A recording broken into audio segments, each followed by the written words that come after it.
go. Here we go. Here we go. Here we go to wreck your day. Ah, still recovering from the cold.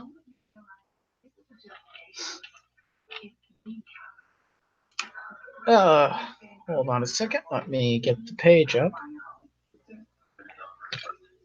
And I need to mute that. All right. Well, I'm live.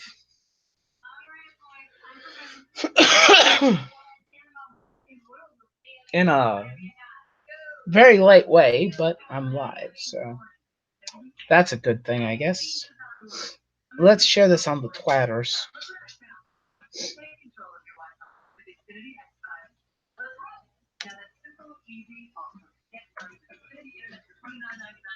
Excuse me while I do this.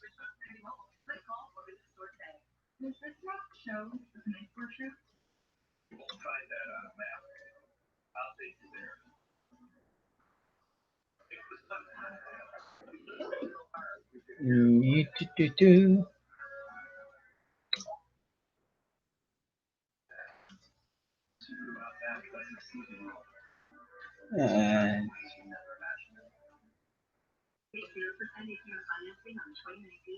okay, so that's tweeted out. Ah, God.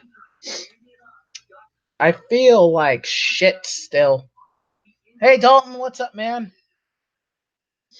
How you doing tonight? I'm still kind of sick, or at least I still have a cough, so I'm slowly dying. Kind of, not really.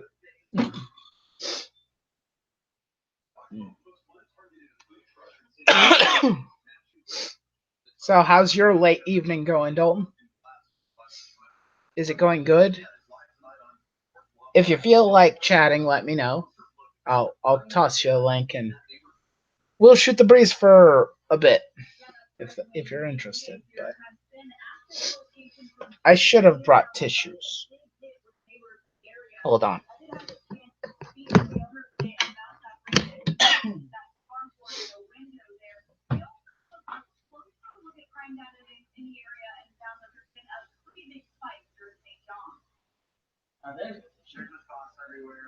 Not a great tissue, but it's a tissue, so I'll take it.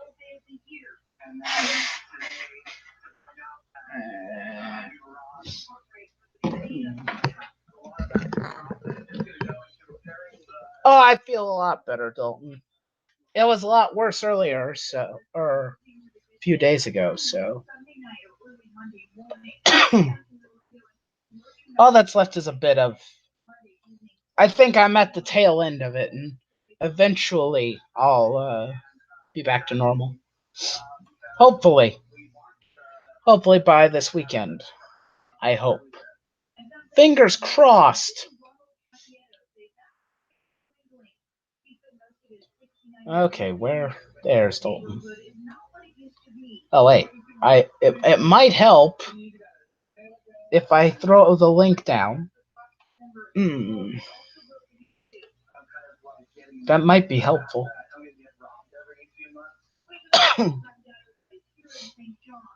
And a poop. There we go. We are. I sent the link, so we might be seeing Dalton here in a bit. I don't know if anyone else will show up. They probably won't, but I can't blame them since it's really, really late. Probably later for others. For me, it's like 10 o'clock or past 10.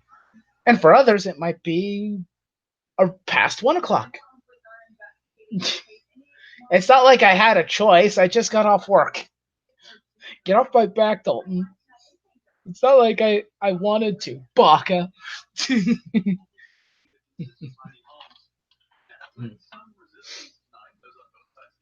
On the weekends, this will be a lot better, I think. I'll be able to do more streams. I just wanted to get some of the stuff that's been going on off my chest so then I can Do some other things, like stream some games this upcoming weekend. That'd be nice. Hey, Dalton. Hello, there we go. There you are. How you doing this evening, my friend? Better than you, I think. well, yeah. Being sick and having to go to work tends to do that to you. You know. Yeah, one Um, one can imagine. yeah. I recently started a new job, like last week, or it's now been about over 2 weeks now. I think. Hmm. Well, at least for full week work schedules. So, Are you at least enjoying yourself? oh yeah, it feels good to earn a paycheck. Well, I haven't earned my first official paycheck. That'll come this Friday. But still, it's not bad. It's good to have a paycheck at least. Monies do tend to make things more bearable. Uh huh. Not by a whole lot, but it can help. Yeah. If I can help pay bills and save money Mhm. for better equipment and better things to do, Yeah. I I think was more. actually just editing some screenshots while when your notification popped up there. Yeah. Yeah, well, yeah. I'm tired. Can anybody tell? Uh, My brain just stopped. yeah, I know how you feel. I'm like 5 videos behind, and I keep thinking of like new and interesting videos to make, and it's just like, Yeah. have I made any of them? No. No. Do I want to? Yes. It's just the getting from concept to conclusion that's the Herculean hurdle at the moment for whatever reason. Yeah, that's sometimes my problem too. It's like, do I want to do a video about this? Oh, it's a hot topic. I could really probably get at least a few views from it and maybe some new subscribers. But then I'm like, I don't know. Let's do a live stream and probably tank my subscriber count even further.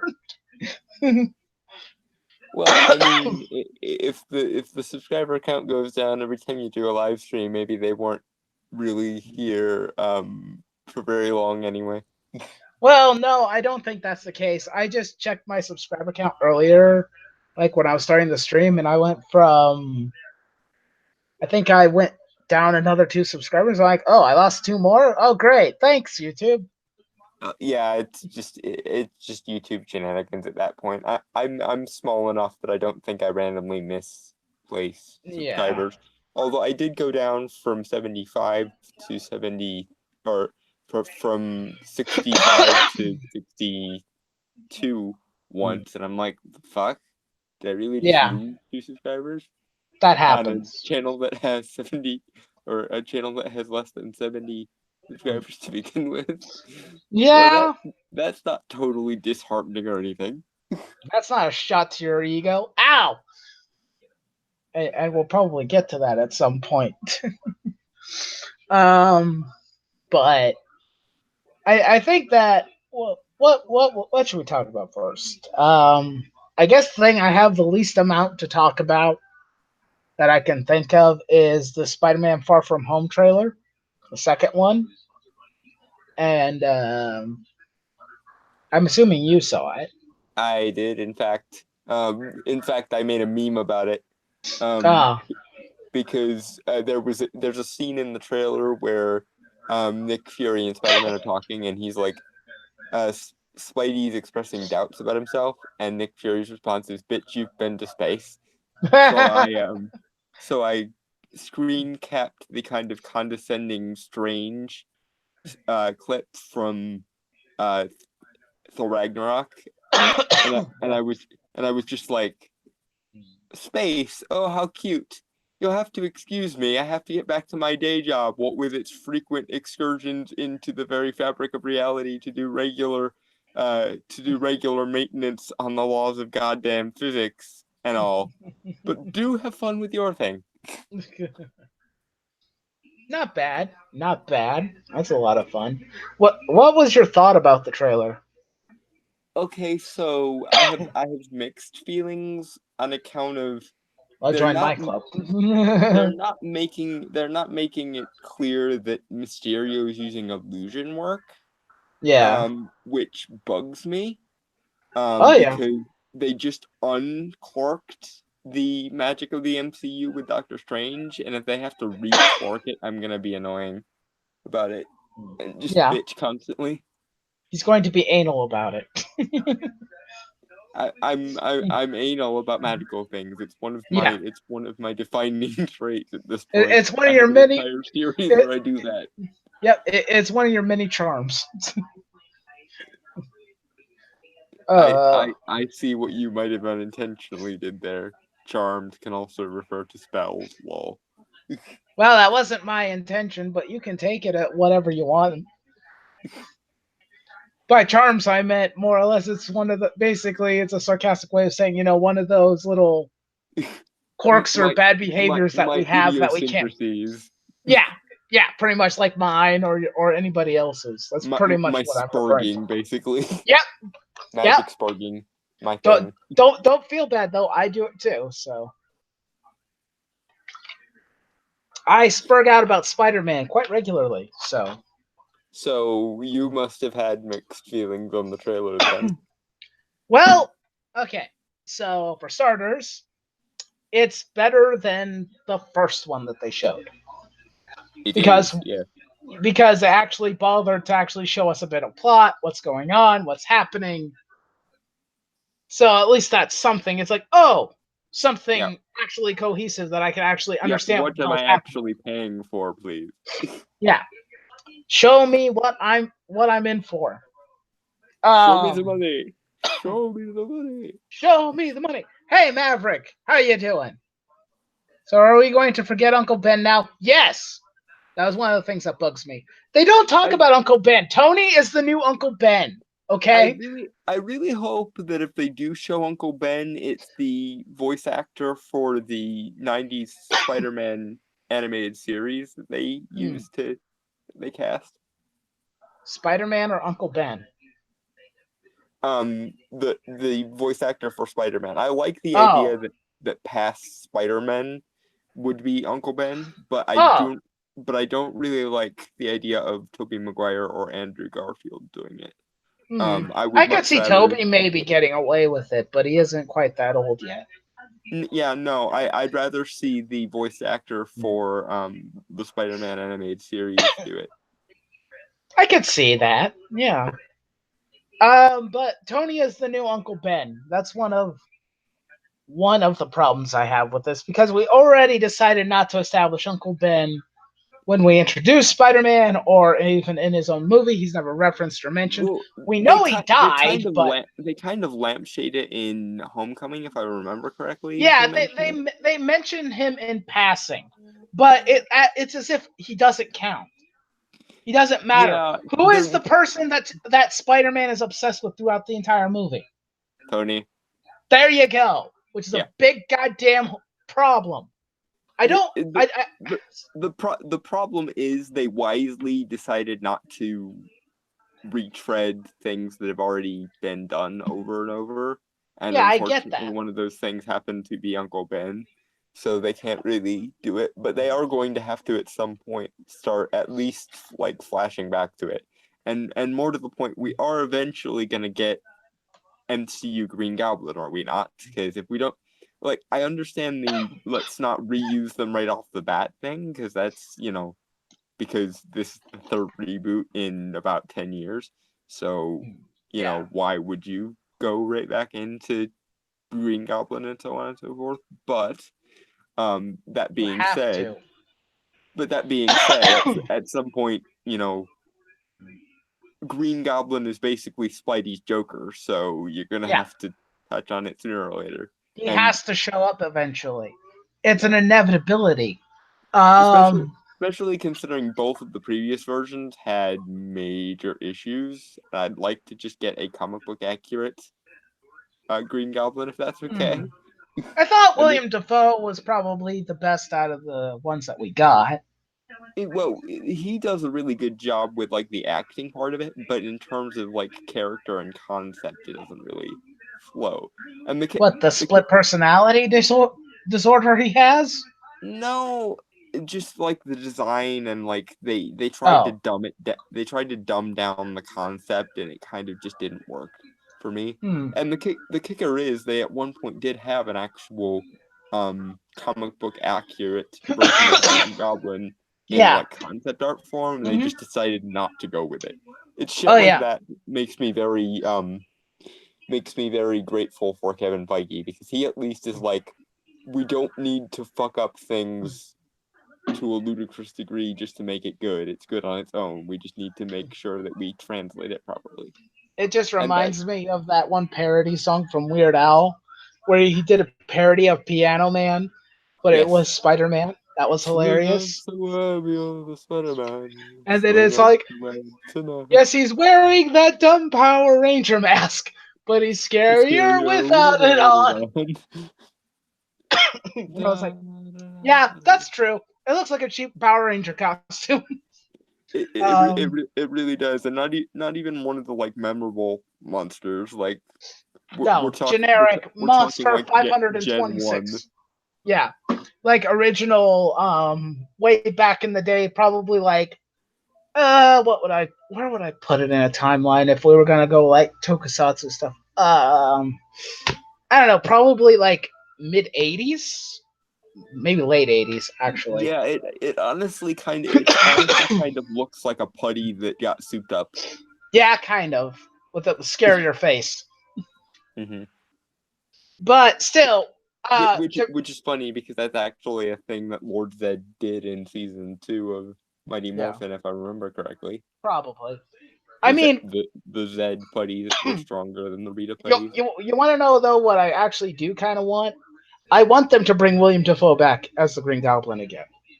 It wouldn't be a terrible thing. No, It certainly wouldn't be a terrible thing, because he was by kind of default the best thing about that movie. yeah. Well, I think there were other really good points to the first two Spider-Man No, movies, but I mean, Sam Raimi did as well as he could with the genre as it sat at 2001, but yeah, the genre has grown and matured in that time, and we've made headway in the let's yeah, just present what's actually in the books to the screen yeah, wherever possible, which is good in general. yeah. I agree with that. But the problem is that the current version of Spider-Man that we get is not from the comic books. I'm sorry, he will never be Spider-Man of any form of comic book.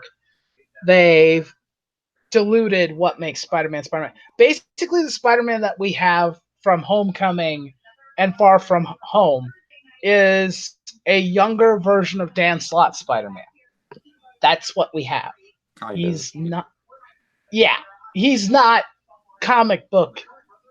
All mixing all of the best elements of Spider-Man's character, personality, things of that nature, and then giving us a solid recreation of the character. He's kind of a more simplified, dumbed down version of the character, and I cannot tolerate it. I like Tom Holland, I do, Yeah, but I I think he does a really good job of kind of blending the best bits from the two previous incarnations and yeah. trying to make something. But the problem is that the Spider-Man that they're making lacks a lot of the soul and personality that the And other the two mythos, actually because had. like you said, they kind of lampshade Uncle Ben in favor of Tony. Yeah. And I don't actually mind him fanboying over Tony, because I think it No, works. But it makes sense. I think it would work better if we had it as well as the Uncle Ben instead of. Yeah. Did I hear about one of the Power Rangers from Ninja Force passing away? I did. The Red Ranger from Ninja Storm passed away this week. And Oh, what happened to him? I have no idea, actually. He was just found dead at his home, I guess. Hold on. Maybe I'll type it in. Okay, and while you're doing that, I'm gonna close my door so I don't disturb the people because, like you said, it is like 1 o'clock here. Yeah, Ninja Storm, Red Ranger. Uh,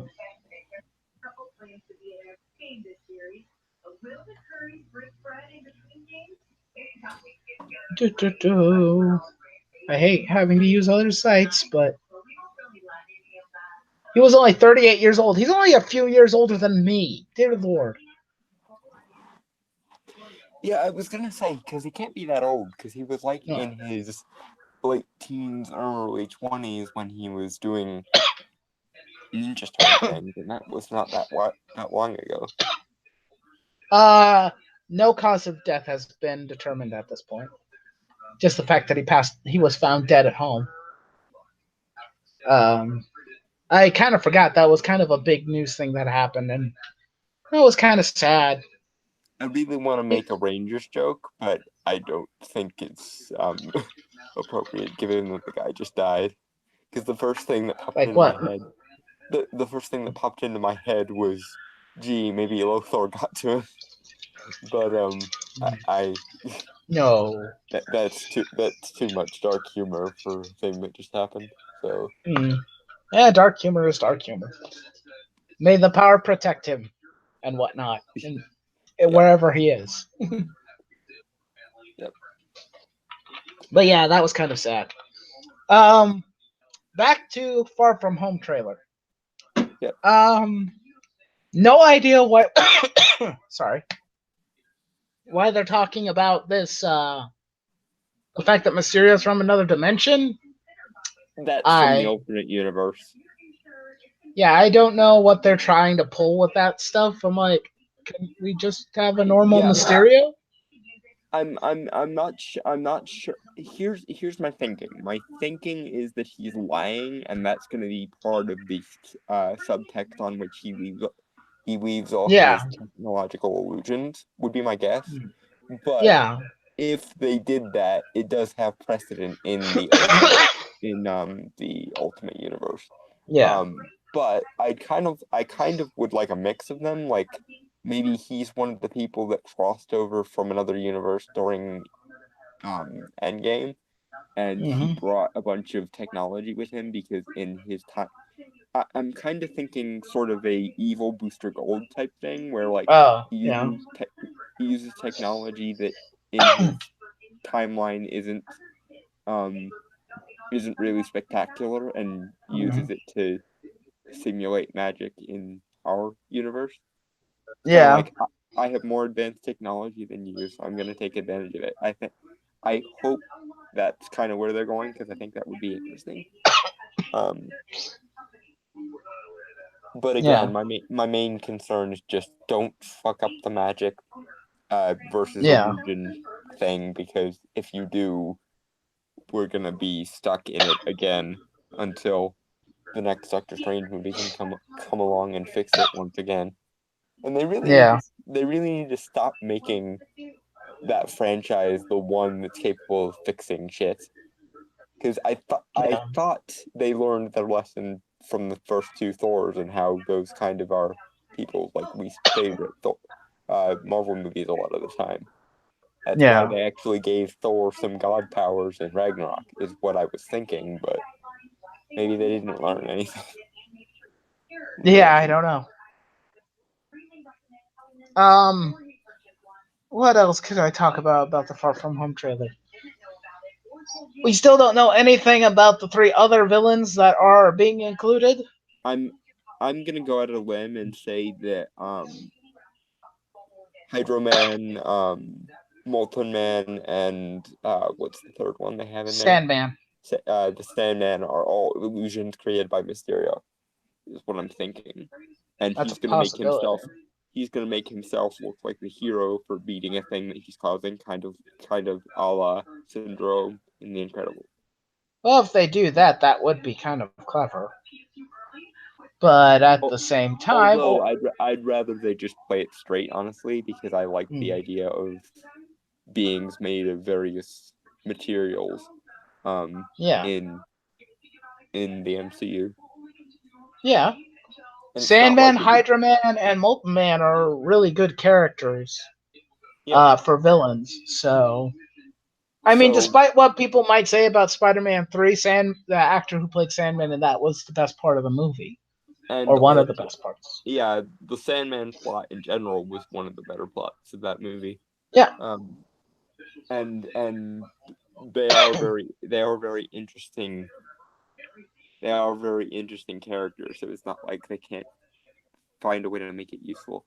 Again, I'm kind of hoping for somewhere kind of in the middle, like maybe those three are part of a gang that's like headed by Mysterio, and yeah, they've kind of agreed to help him look like the hero so that they can like get stuff out of it. Like maybe there's something they want to steal, or maybe there's like some. yeah, My guess is that it has something to do with like some advanced technology that Tony left behind because that would be a yeah, good callback to like um Homecoming. yeah, And I think they said something about that yeah, in the like plot summary a while ago. So maybe. yeah. To be honest, if they're just mindless monsters, I'm gonna be disappointed because I actually kind of like two out of the three. Hydro Man, I don't have that much of an affinity for, because the only time I remember him very fondly was the '90s animated series, and he was Yeah, a I was gonna douchebag. say he came off pretty awesome during the animated series. Yeah, Um but he was also just a major douchebag. That was his yeah, personality. but Um, sometimes a majorly hateable douchebag can make a great villain, so yeah, that's true. Um, and I and liked that it also they, makes the Sinister Six a lot easier to do. What with yeah, no Green Goblin and no Doc Ock this time. yeah. And I Because mean, Molten Man, he's one of those underrated Spider-Man villains with a really sad backstory and whatnot that not very many people take advantage of. So hmm if he just ends up being just a crazy monster that roar, I'm yeah, gonna be a little disappointed. either an illusion created by Mysterio or just a monster, that would be Yeah. really annoying. Um, Well, considering but that they're destroying cities and they're the size of massive, huge buildings, I'm going with them either being illusions or just giant monsters. or They're not or people. or or just people acting like giant monsters. No, Because, Molten Man does not grow that big. Actually, he doesn't grow at all, for that matter. mm, Because if he did, my God, they gave him a steroid because he never did that before. He's normally ah, just human size. He's just a guy who's made of molten energy. yeah. That's all he is. Who knows? Maybe they gave him some new powers for the MCU, or maybe. Of course they did.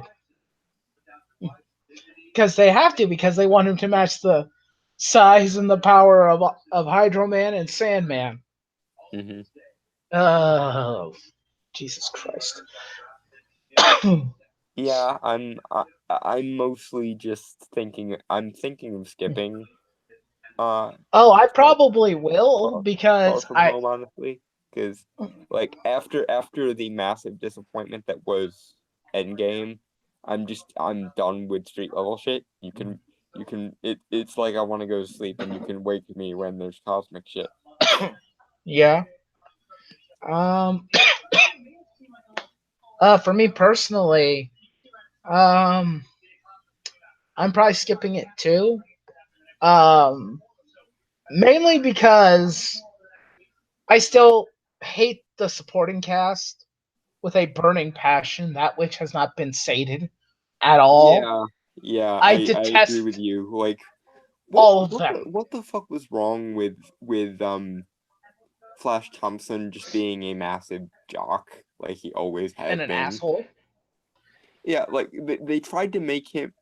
See, this is the problem with setting the new Spider-Man in like a technical school for like gifted kids and shit. Yeah. Because like there are no big jockey guys because those people are generally not nerdy enough to get into those kind Uh, of magnet schools. Here's the thing though Flash is a part of their athletics department. well, still, but he's not a jock, as it were. He's just an Or well, athlete. not the prototypical one that we're aware of. It's like, wait, he's a part of the athletic department. What does he play? Yeah, Ping pong? he's too scrawny to do any of those things, and Maybe track? he should be at least, he should be at least a couple inches taller than Peter, and that's barely the Tom case. Holland towers over the kid. Yeah, and it's just like what this does not explain. I no I don't sense even know why. why Peter even considers him a bully or anything, or why he's just a kid with a really bad personality. Well, no, I can understand him being a bully because he's one of those like preppy cool kid types, but it's a different kind of bully than Yeah, the but he doesn't jock come off we're used to. as he. His insults are so high, so grade school level that the jockey real Flash Thompson looks better by comparison.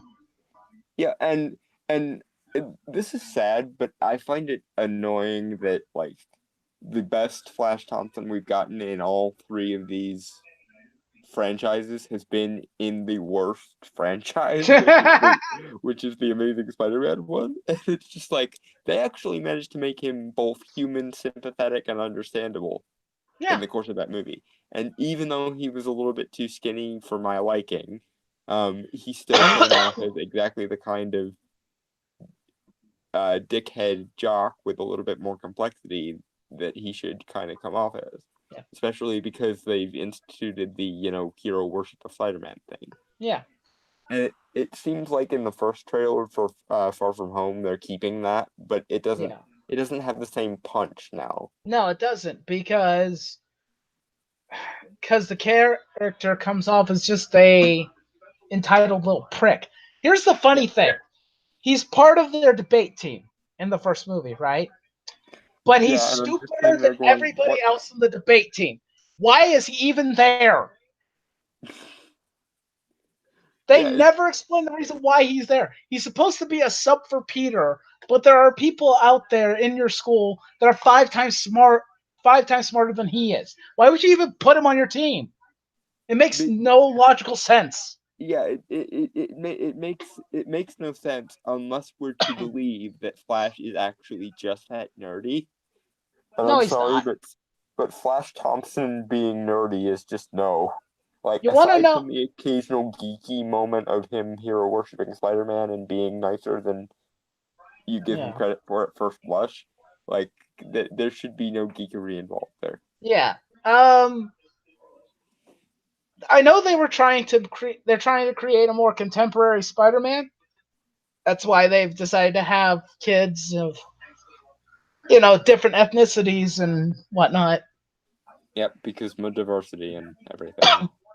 Well, making a show contemporary isn't exactly a negative either because but here's No, the because thing. it's in modern settings, so it should Yeah. follow like modern tropes and stuff. But Yeah. Well, here's the thing.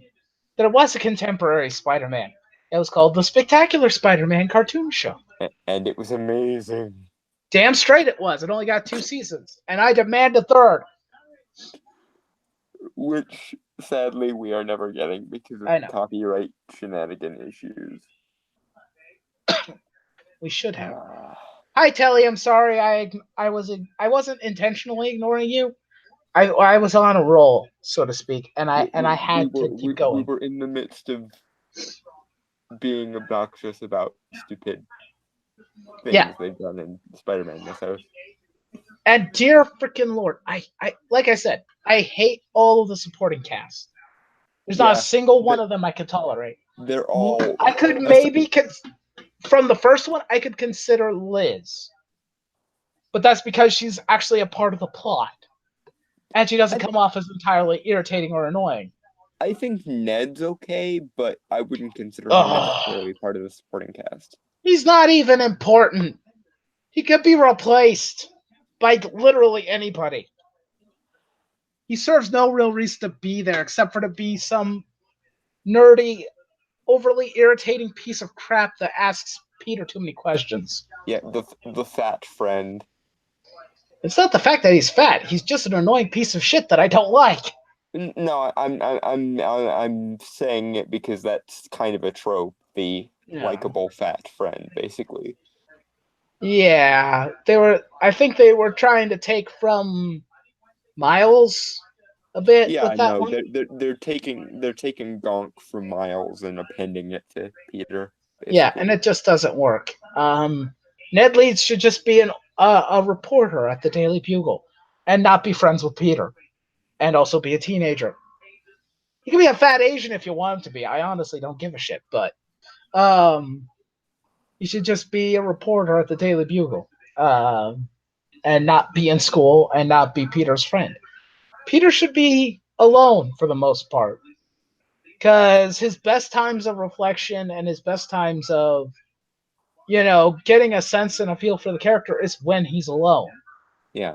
Um, And is it just me, or and this is a terribly minor complaint because I understand why they do it, but this Spider-Man strikes me as just a little bit too like this version of Peter Parker strikes me as a little bit too extroverted for a version of Peter Parker, because that's kind of the reasoning behind the like personality shift he goes through when he puts on the mask, because Peter, when he's not in his suit and everything, is very anxious and like doesn't do the whole social interaction thing, right? He is the yeah, quintessential nerd. yeah, you're absolutely right. His personality is very different in the new movies in comparison to what he normally is. I mean, here's the thing: even though people consider Andrew Garfield the worst Spider-Man movies, and you get Yeah, some of the stuff with the character right, at least he actually has that socially awkwardness. He has that, yeah. just Which like Toby did. in fairness, it doesn't make sense for Andrew Garfield's version because he's basically just a skater bro. Well, true, but hey, even skater bros can be a little socially awkward. I've Well, I been I around a I few.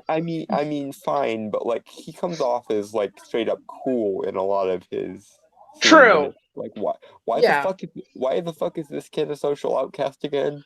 Oh, because the script says so. All right. Yeah, I can kind of agree with that, but at least they tried to have him have a part of that personality where he's a little bit socially awkward. And hey, his socially awkward behavior towards Gwen and girls, Yeah, even though he's a goddamn handsome man and whatnot, I could still buy him being socially awkward in that yeah. regard because It, most it teenagers are regardless. yeah, So it doesn't really it bothers me because I can never conceive of a way that he got in this situation. yeah, Like I can never see a situation where this kid was a social outcast to begin with. Like yeah, I understand that he is because the plot needs him to be and the script needs him to be and everything, but yeah. at least with um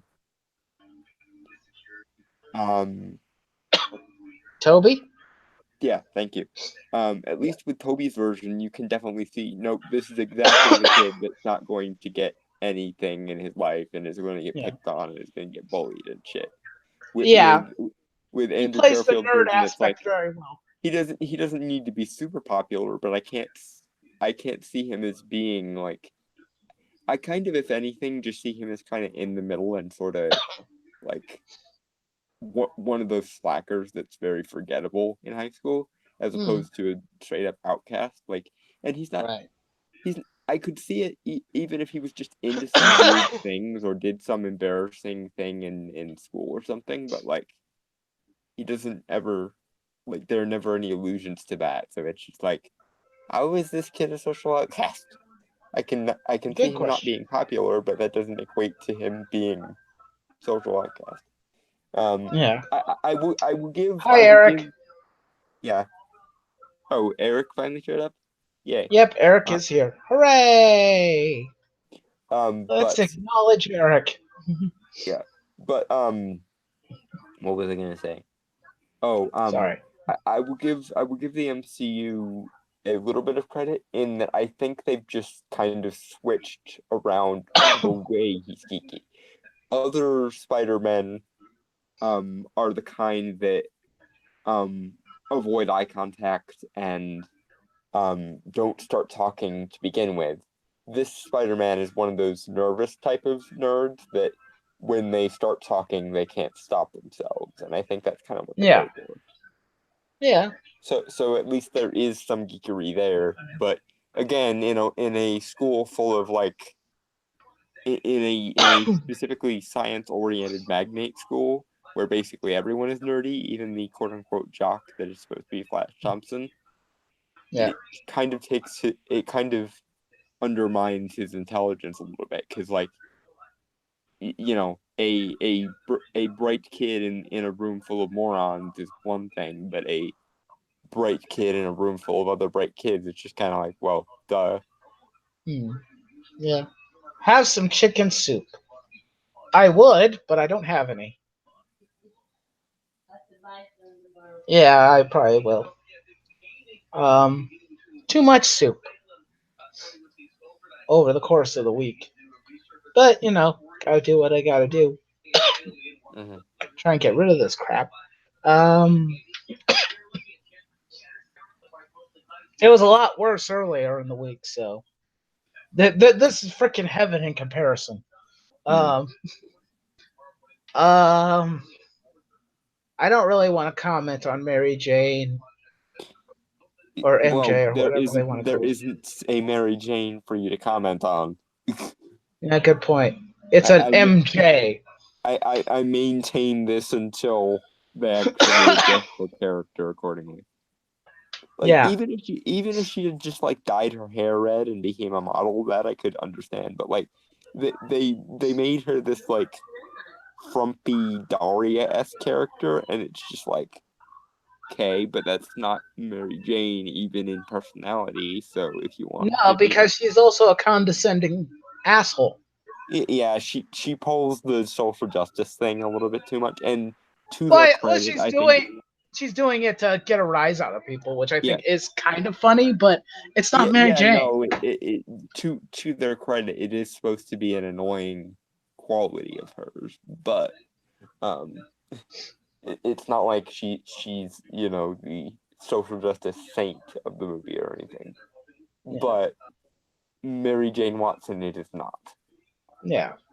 And don't get me started on Aunt May because we'll be here for another hour, probably, or half hour, Aunt bitching Mar- about it. Aunt Marissa Tomei, Yeah. yeah. I have a lot. I have so much issue with her character. I can Mm. understand. Like, okay, we went with a younger Aunt. All right, fine. I'm not opposed to this idea. Especially because Aunt she May will has have to found. age up eventually, and if she dies like halfway through the filming of the second movie, it's not quite gonna make things work out very well. Yeah, I mean, if we were to make a joke about it, I mean, Aunt May found the fountain of youth. She went from elderly grandma to over the hill to hot damn. Yeah, um, in the span of three different franchises. She got significantly younger. I yeah, swear, if they reboot Spider-Man again, I swear she's gonna be a teenager. yeah. She went from the honestly appropriate age she should be to kind of just middle aged to giving Tony Stark an iron boner. Mm, don't remind me. That's actually the part about her character I hate the most. Is this whole every guy who sees her wants to get in her pants. It's goddamn annoying. And to be fair, it's Marissa Tomei. I don't think Yeah, anybody I can't. would be. It's like if she was any other character in this movie, not even his aunt, maybe she's somebody else entirely. I would not mind. It doesn't bother Maybe she's me. like his teacher or something. Yeah, a teacher. I'd be totally cool with that. And the actual Jock Flash would be hitting on her. That would make sense. Yeah, But you'd but have to fix Aunt May, or you'd have to fix that casting and also fix Flash in order to have that make sense. but this whole personality of hers of I I don't know why she behaves as if she doesn't realize that she's attractive. Uh, is Aunt May brain damaged, or is I know Well, there are women out there yeah, that in fairness, there are attractive people who can go through life blissfully unaware of how attractive they are. yeah And then yeah when you point out to them how lucky they are that they are attractive, they just like, what do you mean? I'm just normal. Everyone else just happens to be ugly. And it's like, okay, that's exactly the point. yeah. I just considering it's used as a gag and a joke, it bugs Yeah. me. It was one thing for Tony to do it. Okay, that's understandable. It's Tony. She's attractive, He's a and it's snark Tony. master and he can't keep anything anywhere when Yeah, it comes to exactly. We're talking about the guy who very rarely, if ever, settled down in the comics and would have sex with anybody he could get his hands on, and I do mean anyone. Um, not to mention the whole genius billionaire playboy thing. yeah, exactly. Playboy being the emphasized part of that in this case. But even in the first movie, it wasn't just it wasn't just him doing it. There was also the restaurant scene, which should have been an important scene, and it got ruined by one of the waiters flirting with her, and Peter's Hmm. there rolling his eyes like, "Oh dear God, let this in." And I'm like, "Yes, I'm with Peter on this. Let it die. This joke is dead. It's not even meme worthy. It's dead. It got meme reviewed into oblivion the moment you started using it. Please stop." Yeah, immediately as soon as she showed up in Civil War, there were hot Aunt May memes. Yeah, exactly. It's It's like, it's it's done now. yeah, that part of her character is over. Move the hell on. Oh, but no, now Happy has to be involved and do it. Oh, why It's like, happy? Why? I mean, John Favreau, no offense, dude, but you got no chance. For one, Not probably. not in hell or on Earth or in any of the adjacent pocket dimensions. Also, question, uh, why aren't you hitting on Pepper or being around her more? Because Because in the everybody comics, just ignores that Pepper exists every time yeah, she's not on screen, basically. well, they forget that Pepper married Happy in the comics. She didn't marry Tony; she married Happy. But the Death Note I part can that has understand been why she's not lost. why he's not being around Pepper at least at this point because like that would be a Well, yeah. massive dick move. Well, I mean, no, not that. I meant like him actually trying to help her raise the kid and whatnot. Hmm. Even if he is in the friend zone for the foreseeable future, Yeah, which just he just should be be. around, be basically a surrogate father to the Yeah, girl. But no, he's being a surrogate father to Peter. I think he's had enough surrogate fathers right now. Why don't we let him kind of stand on his considering own? his previous one just died and the one before that also died. And the one prior to that died. He goes through a lot of fathers. If Happy dies, we're just gonna start like a Peter That'd be Parker secretly cursed meme, like yeah, every pretty father much figure he had. cursed image. Like and even in the like amazing ones, uh Kurt was uh kind of a surrogate father, Dr. Connors, and Yeah, then he got turned into a supervillain. yeah, but actually, that's the one thing that was great about Connor's character is was Peter's throughout the comics. He always tried to take care of him, and he still considered him a father figure, regardless of the fact that he was the lizard, off and Right, on. right. I'm just saying it's kind of Peter is gonna have so many daddy issues. Yeah, he already has enough as it is. Nightwolf digs 1963 Aunt May. If you're referring to the old Spider-Man live action show, I barely remember seeing any of that. Um, But quite honestly, I don't care. Uh, the Sam Raimi Aunt May is the best Aunt May, and you can fight me on that. No one can actually because Yeah, everybody no, knows I'm right. it's not even a conversation at this point. It's not, and it never will be. That's actually kind of one of the funny things is I've had arguments with people over Homecoming, and it's like this is the best Spider-Man. I'm like, no, it's not. It's goddamn terrible in comparison. Even considering that I would prefer to watch Andrew Garfield's Spider-Man over this speaks volumes. And I know I those don't know movies about are bad. I don't know about that. I wouldn't want to watch the Andrew Garfield ones over the MCU ones. And I do think that as a comic book movie, it's gotten better, but as a Spider-Man movie in particular, yeah, no, there are a lot of issues with it. Oh yeah. Well, that's the thing though. I'm a big Spider-Man fan. Spider-Man's my favorite superhero.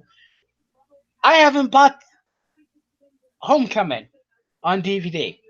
That should tell you something. Mm. I'm not gonna buy it. Yeah, I'm not gonna buy it because I don't really want to rewatch it again. I would rather rewatch Amazing Spider-Man 1 and 2 over that. And it, believe me, I know that's sacrilege to fans of the MCU and whatnot, but uh, I think it's sacrilege just in general because those movies were shite. But I get what you're saying. It's kind of like how even though I do actually own the 2016 Doctor Strange, I don't have any desire to watch it again. If I want to see some good MCU Doctor Strange, I pop in Infinity War because yeah. let's face it, there was more actual Doctor Stranging in Infinity War than there ever was in his own goddamn movie, which despair.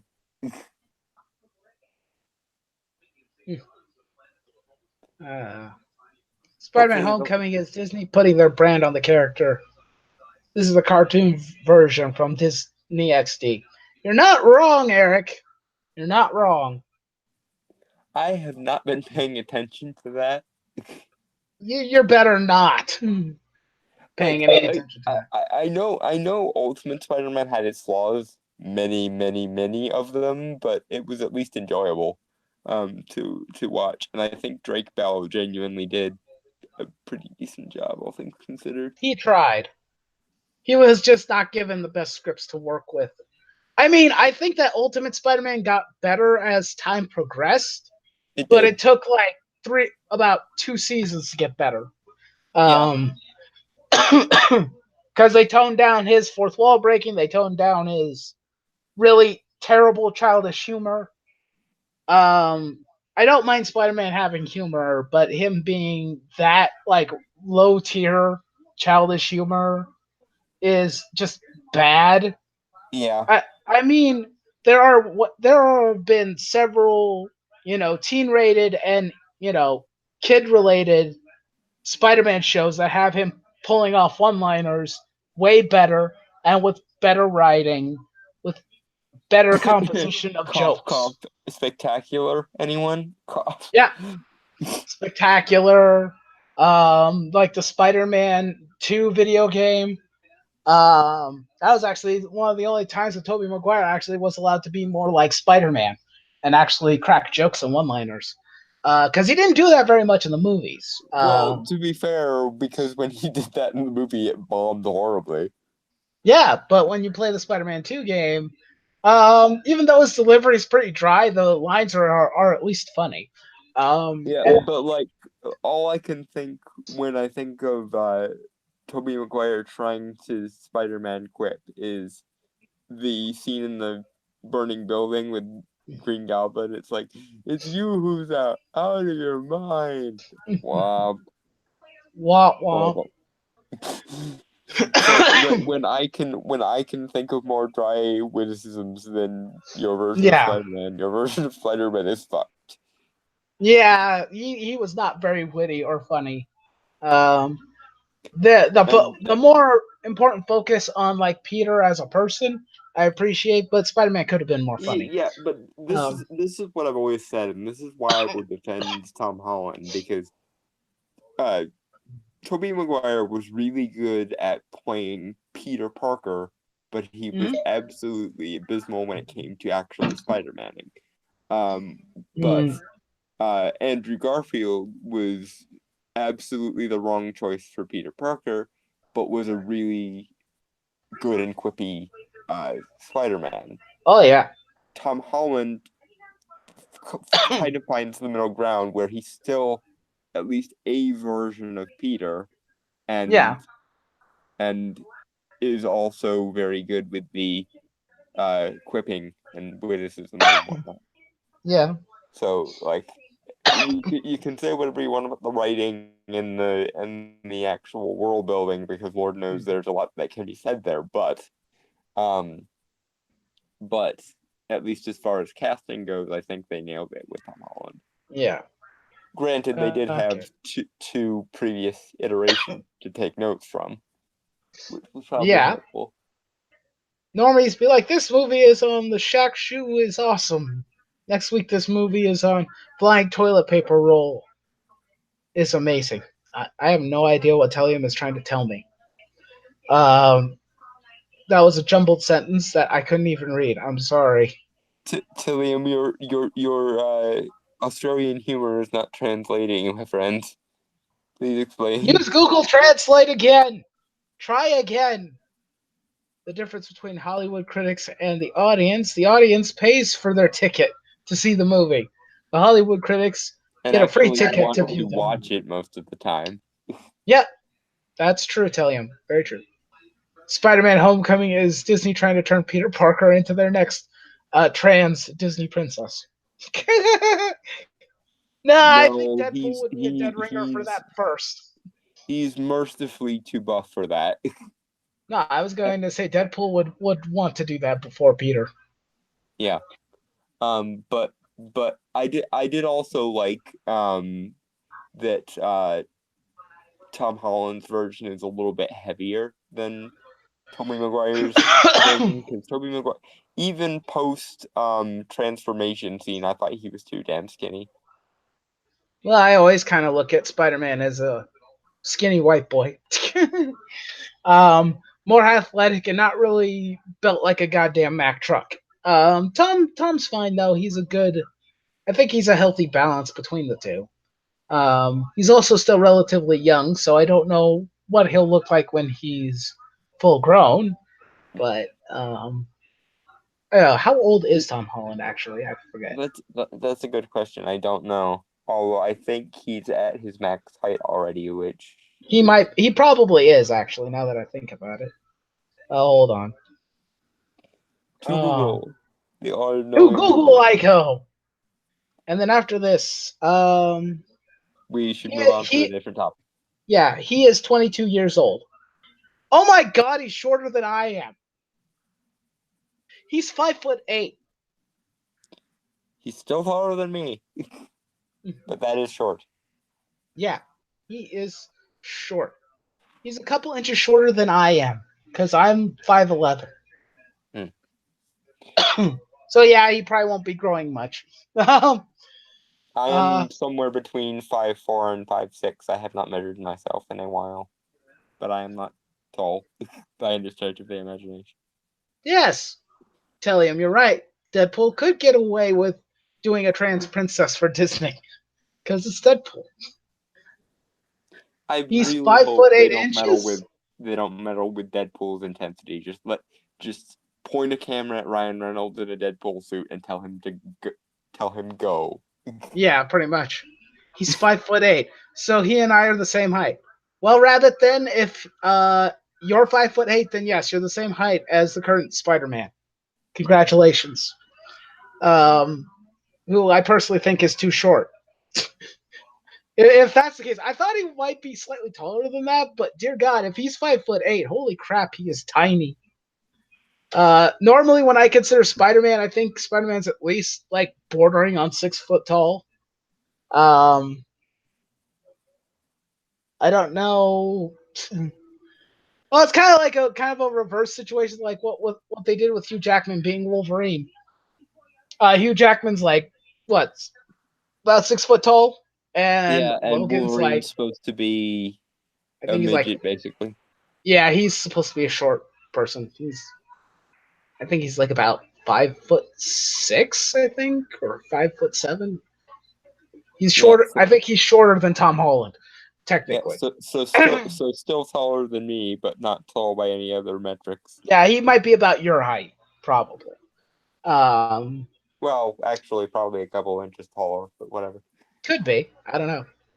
I could Wikipedia it, but I don't want to. Feisty, I'm sure would know Oh because yeah. because Wolverine is her husband, though. Yeah, she probably would know. I'd like to have her and a few of the other girls on at some point to talk about stuff, but most of them just are too busy. So Also, in fairness to Feisty, like the world continues to treat her like Job. yeah, Her that is true. She has to deal with so much shit on a regular basis. It's amazing. Yeah, it's Uh, like I can't even. I'm just like if I had to do with half that shit, I would yeah, probably have already just popped one in my brain and yeah. just It's been like done if with you it. think you got it rough, go on Feisty's timeline and go check out some of her tweets about Yeah, her it's like situations. Trust it's me. like yeah, I can relate at least to like when she says she has like tremors and like neurological problems because Yeah, CP and MS are kind of similar in that regard. yeah. But yeah, aside from that, like I just don't like know. And for the record, if there's a single person who deserves it, who deserves that kind of treatment less than Feisty, I have never met them. Because like Hmm. she's just a ball of exuberant sunshine, and yet the world just keeps dumping on her. Oh, We love you, Feisty. we do.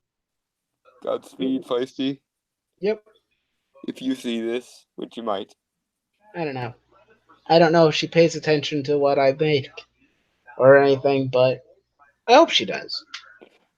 She seems to watch quite a few people's stuff, so I would imagine Yeah. she'll see this eventually.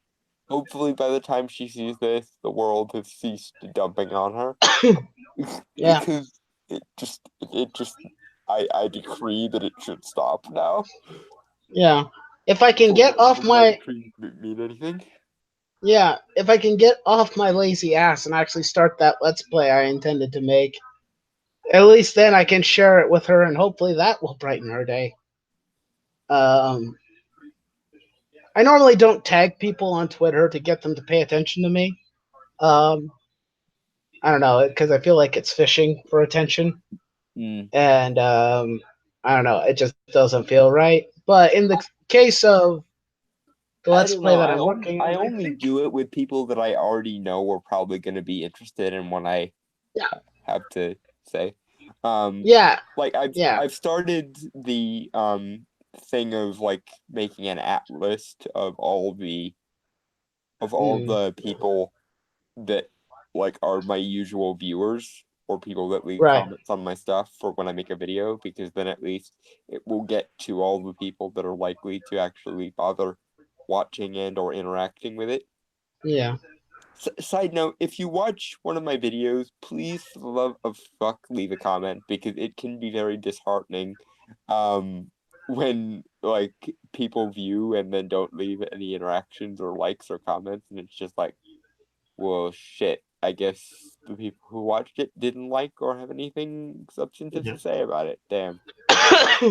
Yeah, yeah, I'm with you, Rabbit. I mean, what was it? Yesterday, I tagged people who I thought would appreciate my photo of the food I cooked, but that was the only really Mm, real thing that I'm okay with tagging people in is either when I'm sharing something that I think mutually interests them. mm. Um, I yeah, and I normally like it's not my videos. I like the fact that I'm basically the default for a lot of people when it comes to anything like mystical related. yeah, Like they're like, we must see The wise wisdom of the authenticator. Yes, this needs to be authenticated. I'm just like, "Oh, okay, my reputation precedes me. I got this. Yeah, which So, is always nice. I promised to talk about other things Yes, aside from Far From Home, and we've yeah. already wasted enough time talking about Far From Home. Almost an hour, I'm assuming. Far more than I Um, thought I would. let's see. It was about 1:30 when I came on, so yeah, it's 2:13 right now in my time, Yeah. and it was 10:10 when you said you came on. So Yeah. It was like 10:15 when I came on. yeah, Um, so yeah, roughly an hour. okay, so let's talk about Pro Jared, shall we? Um, because oh my god, Ooh, I hoo, did. hoo, hoo, hoo. Oof. Oh, oof, oof. A broken marriage out of 10. Dear God. Where to begin? um, At the beginning, that's usually a good place to start. well, for starters, there will be no images of Pro Jared this evening at all. So we're not going to be seeing any dick pics because I actually give a shit about this channel. Um, Would like to see it be maintained and not just instantly blacklisted because fuck you. please say that we're going to laugh about people complaining about spoilers for Final Fantasy VII Remake, despite the game being 20 years old. Yes, we'll probably laugh about that too. But I want to talk about Pro Jared first, and then we'll get into Final Fantasy VII. Um, one of the things it was at first when I first heard stuff happening, I'm like, okay, he's divorcing his wife. Sad news. I kind of feel bad for the guy, or you couldn't figure things out, and then okay, you know what? No, I'm not sorry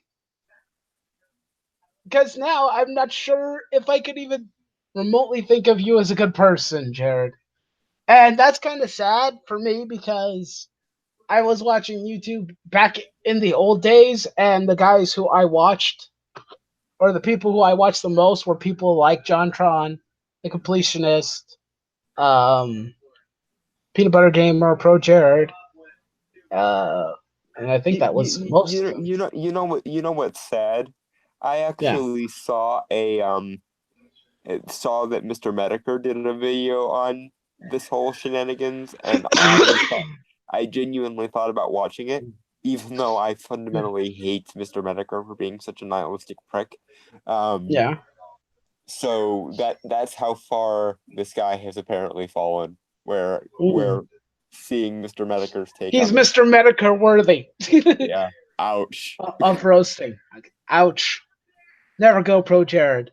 That man has single handedly destroyed his career. No freaking kidding. Dear God.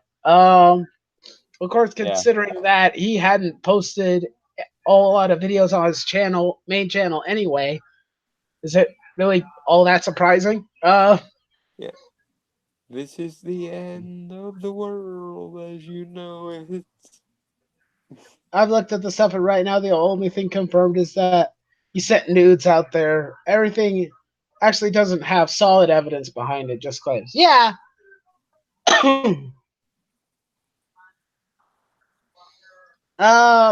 To be honest, I don't know like the extent of some of the bullshittery that he's done. Um, with the nudes and whatnot, quote unquote. I know they exist, but um,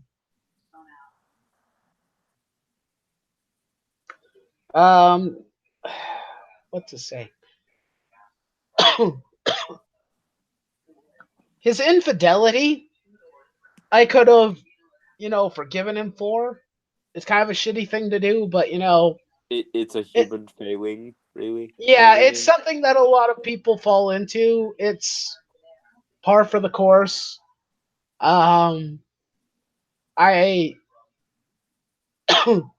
me personally, considering a lot of the people and the couples that I'm close with, in my personal life, They normally try and work their shit out. Um, Apparently, whatever they tried to do didn't work, and from what it sounds like, he may be a manipulative son of a bitch. So, kind Yeah, of unfortunate. as much as we might hate the hashtag Me Too movement, and with various innumerable good reasons, um, let it be also known that there are shitty human beings out there, ladies and gentlemen. Yeah. Um, if the one thing I will say is that despite his behavior and what he has done, um, I'll still remember the good times and the fun videos and whatnot. But and that's kind of one of the things that I know a lot of people aren't going to tell you is that if you had any fond memories of his videos or anything of that nature, it's like try to hold on to those as much as you can. Yeah, Um, separate the artist and the art as much as possible. yeah, do It's a better way of dealing with things. yeah. And just because he happens to now be a shitty person doesn't mean he was always a shitty person. So you don't need to feel bad about your positive feelings for his past work. Because that would really be puritanical to just disown an entire person's career because Yeah, something they did wrong. Even if yeah. it is a legitimate even if it is a legitimate wrong, it doesn't justify throwing their entire career or anything they did good in their life in the I mean, garbage. the one of the things that people kind of went they went pretty below the belt sometimes with some of the insults, making fun of his appearance, making fun of the girl that he supposedly cheated on, which is Holly Conrad, or cheated on with. That sentence was probably terrible. I apologize. Um, it's like that's just low. I mean, yeah, Jared isn't exactly the most attractive man in the world, and you could probably make fun of his appearance all you want. Um, And I'm sure people have because he's been on yeah, YouTube for a very long time. yeah, yeah, exactly. So, um, I'm not a I don't think that that particular part is all that funny or even the best course of action. I know why people are doing it because it's like he's a piece of shit, so I get to do whatever the hell I want. Um, have a little bit of class, people, if at all possible. Because we still don't know everything that's going on. I know Heidi dumped a lot of information, very little of it actually having, like receipts, at least from her in particular.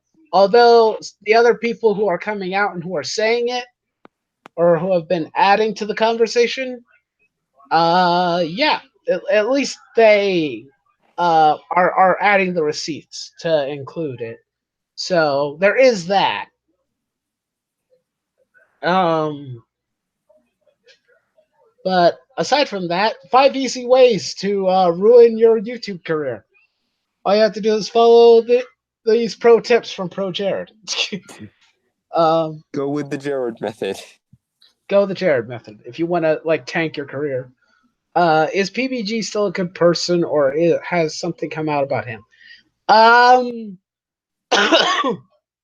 I don't think anything came out from him. Eclectic. Sorry. Um, as far as I know, I know that some people went after him because of what Normal Boots was saying at one point and what he said to Heidi, but he did. I wouldn't say backpedal, but he realized that he was defending someone. Probably him defending Jared was a bad idea. Of course, I don't think that's quite up to him being a terrible person though. I think that's no. just him having loyalty and defending his friend even when his Yeah, friend has done something shitty. Yeah, and he's fallen into this pitfall before. It happened when John Tron got into a whole heap of trouble for having different opinions.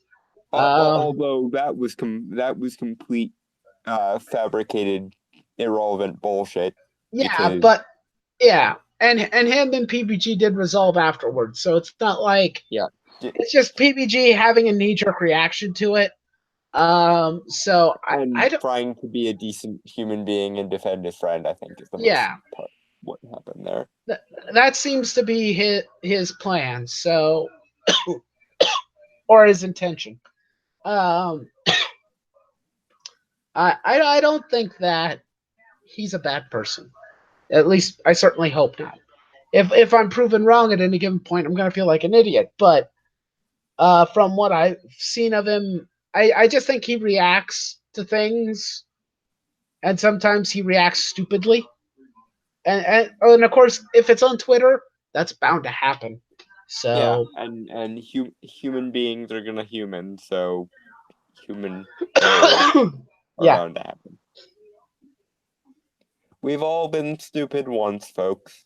yeah, yeah. I hear what Rabbit's saying. That she might be saying things because she's angry. Um, yeah, and considering that there have been times when I can't even remember. I think it was like a few years back. Heidi kind of, I wouldn't say it was entirely a tirade, but she did get very upset that somebody at a game shop where she was going to because she wanted to get some D&D like manuals and whatnot and learn to play D&D gave her the old prototypical you know geeky response got geeky guy uh Hmm. response of girls don't play D&D or some stupid bullshit like that, and she kind of got upset. I don't know if I'd call it a spurging session because I could barely remember all of the details, but Mm. it's just all like I question this immensely because most nerds normally are completely okay with a girl walking in. I'm sitting here going, wait, what? Who has ever said that outside of the horror stories of feminist imagining? Because I what gets said is, gee, that's not usual for a girl, and then the person in question is completely elated for a girl to like geeky shit. Because as a geek who has many geeky friends, I can tell you, the first response when you find a girl who likes geek shit is, holy shit, I won the lottery. I need to hold on to this one with my life. Yep, That's basically always the that's response. normally the response. It's like, no, don't let her leave. Keep her here as much as possible. If you don't keep this person or find some way to screw up this relationship, we are disowning your friendship entirely. Yeah. Uh. Well. Good night, Eric. Have a good one. I will try and take care of the cold as best I can. Um. Okay, Rabbit saying at least some have real evidence, but a good chunk of them don't. Yeah, I'm sure that there's going to be fake evidence floating around as well. And Yeah, Jared no, has and seems to be ignoring yeah, everything, which kind of concerns me. yeah, and Um, the extent to which some of that evidence is fake or he's being somehow framed improperly, I definitely apologize for any of the statements I've made thus far, and he clearly doesn't deserve that. But to the extent that he actually did do half of this shit, fuck him, because yeah, Sorry about the chat rant. I'm just sick and tired of everyone acting like all the claims out there are guaranteed real. Yeah, despite yeah, not no, all things having proper it's a evidence. totally Yeah. reasonable standard. It's just like, I have claimed this thing, and therefore it is true. Look. Evidence or logic? I don't have evidence or logic. Just believe me because I say so. Yeah, Yeah. no. Yeah. I haven't looked at everything myself, mainly because it's just a shitstorm and I won't know what's legitimate and what's fake anyway. Also, I don't want to see Jared's, naughty bits. That's also another thing. So I'm gonna avoid that. There is a couple of things. Because I remember what happened in the Pokemon community probably no less than a month or so ago. Yeah, the That happened to all of them, and predators and all that other shit. In particular, the way that all of them handled or responded to it. and of course, let's not forget the whole Vic Mignogna situation there. Well, the Vic situation is that that's what I was going to get to. The different comparable differences between these three situations is like how people react or handle it. Uh, Vic's response to all the claims against him. He said they're wrong, he said they're false, and he has chosen to defend himself. And when it came to what happened to the people in the Pokemon community who got outed for being predatory or being pieces of shit or whatever, um, yeah, they deleted all of their Twitter accounts. Yeah. Um, that's normally a sign. That could be a sign of guilt, especially considering Side their note, choosing. did you know that Jim Cummings almost got Me Too'd for like a hot second? Yeah, I noticed that too, and I'm like, oh dear God, no, not Winnie the Pooh. I know. And Darkwing Duck. Yeah. And all the other characters he's played that have been Yeah, bastions of purity and innocence over the course of all our yeah. childhood. But Um, I mean, when you have a wife that's vindictive, you know, yeah, no, that's exactly what that was. Like yeah, I loved how quickly it resolved itself. Like everyone was just like, "Are you high? You're accusing this man of this, yep, this man, the man who voiced Winnie the Pooh into ripe old age." yeah, Okay, um, where's your evidence? Oh, you have none. Case dismissed. Lol. yeah. And right now, currently with Pro Jared's situation, as far as I know, his account isn't deleted. He did lose his blue verification check mark, for whatever value that's worth on Twitter. Um, and he hasn't responded in any way, shape, or form. I don't know. Maybe he's waiting to make legal actions. I don't know. Um, Holly Conrad's response was the one that's kind of questionable because she privated her account. That that's kind of shady and a little bit questionable. Uh, to be sure. I don't care what you say. At least that kind of might prove the fact that she was sleeping with Jared, possibly because why else would she do that? Of course, that's just infidelity. That's not exactly a crime. It's just a really stupid thing to do. Yeah, but again, that falls under basic humaning thing. Yeah, yeah, I agree with Rabbit too. The whole thing with Jared's divorce and everything, it should have been kept private. Both him and Heidi should have agreed to not talk about it on social media in general. Yeah, but Um, but like you were saying, when a woman is vindictive and you're a public figure, and also like someone has decided that you need to be pilloried for whatever reason, everything's fair game. Everything you've ever done, yeah. everything you've ever said is now up Yep. for the grabs. Open the floodgates. Let's slip the Cry dogs of havoc. war. Cry havoc and let slip the dogs of war. Basically.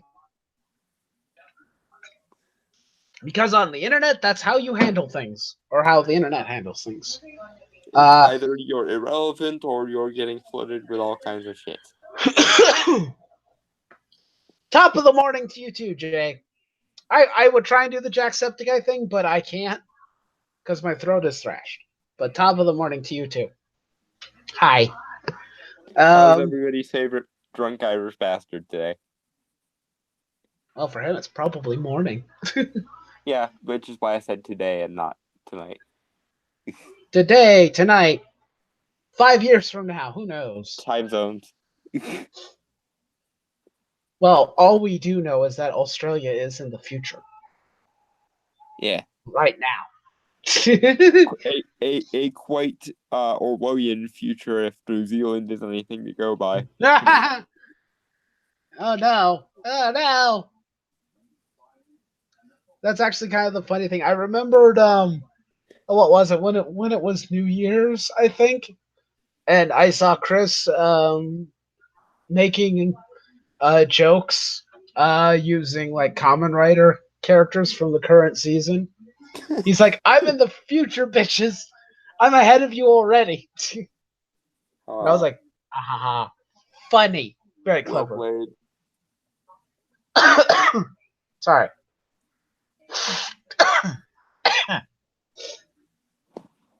uh, this bug, I want it to go away, go away, go away. Anyway, shall we move on to my final topic? We Uh, shall. Final Fantasy VII Remake. Let's go. Who's ready? Who's Uh, pumped? I'm excited because it's been a very long while since I played Final Fantasy VII, and it's a really good game. Um, Well, Also, I saw Wep's video on the whole one character oh getting yeah, pilloried by SJWs because of being a toxically masculine black stereotype or something along those lines. it's like Barrett has always been a Mr. T knockoff. Yeah, but Um, regular as I the half fucking expect, sunrise. yeah, If and that's if a kind of the funny thing. It's character is like, represented in a way that isn't ideologically pure enough, let's let the reeing and the gnashing of keyboards. well, Weapon made a lot of great points in his video, He did. talking about Barrett's probably one of the most well developed characters throughout the entire game. Considering that you get him at the start, pretty much. I also thought it was weird that the one person from Kotaku was like, it's like stereotypical and bad that he's muscular, and I'm just like, okay, so characters aren't allowed to be hot in JRPGs now? What's this person's problem? You got a problem with rough and super muscular black dudes? Oh gee, I hope you don't go to a basketball game or anything. Jesus. Yeah, it's just like okay, so I get the point is like it's supposed to be reinforcing quote unquote toxic masculinity and whatnot, but um That's the yeah, least toxic male I've ever seen.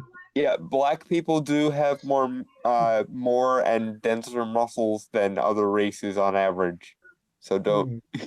so don't fucking bitch about it. And also a lot of those kinds of people are in situations that require them to be supremely athletic. So Hmm. are we going to and also lest we forget this is JRPGs and if there's anyone with a greater appreciation for the male form than Japan, I don't know what it is. Oh yeah, they like both forms. Yeah, Like a they lot. are very the Japanese are basically the inheritors of the legacy of like ancient Greece and ancient Rome at this point. Like Yeah. not since ancient Greece or ancient Rome have we gotten quite a festival of appreciation for the human form quite that spectacular. But this is the thing. SJWs hate beauty standards and they hate basically the objective parts of the human form because social construct and slash merit is a social construct.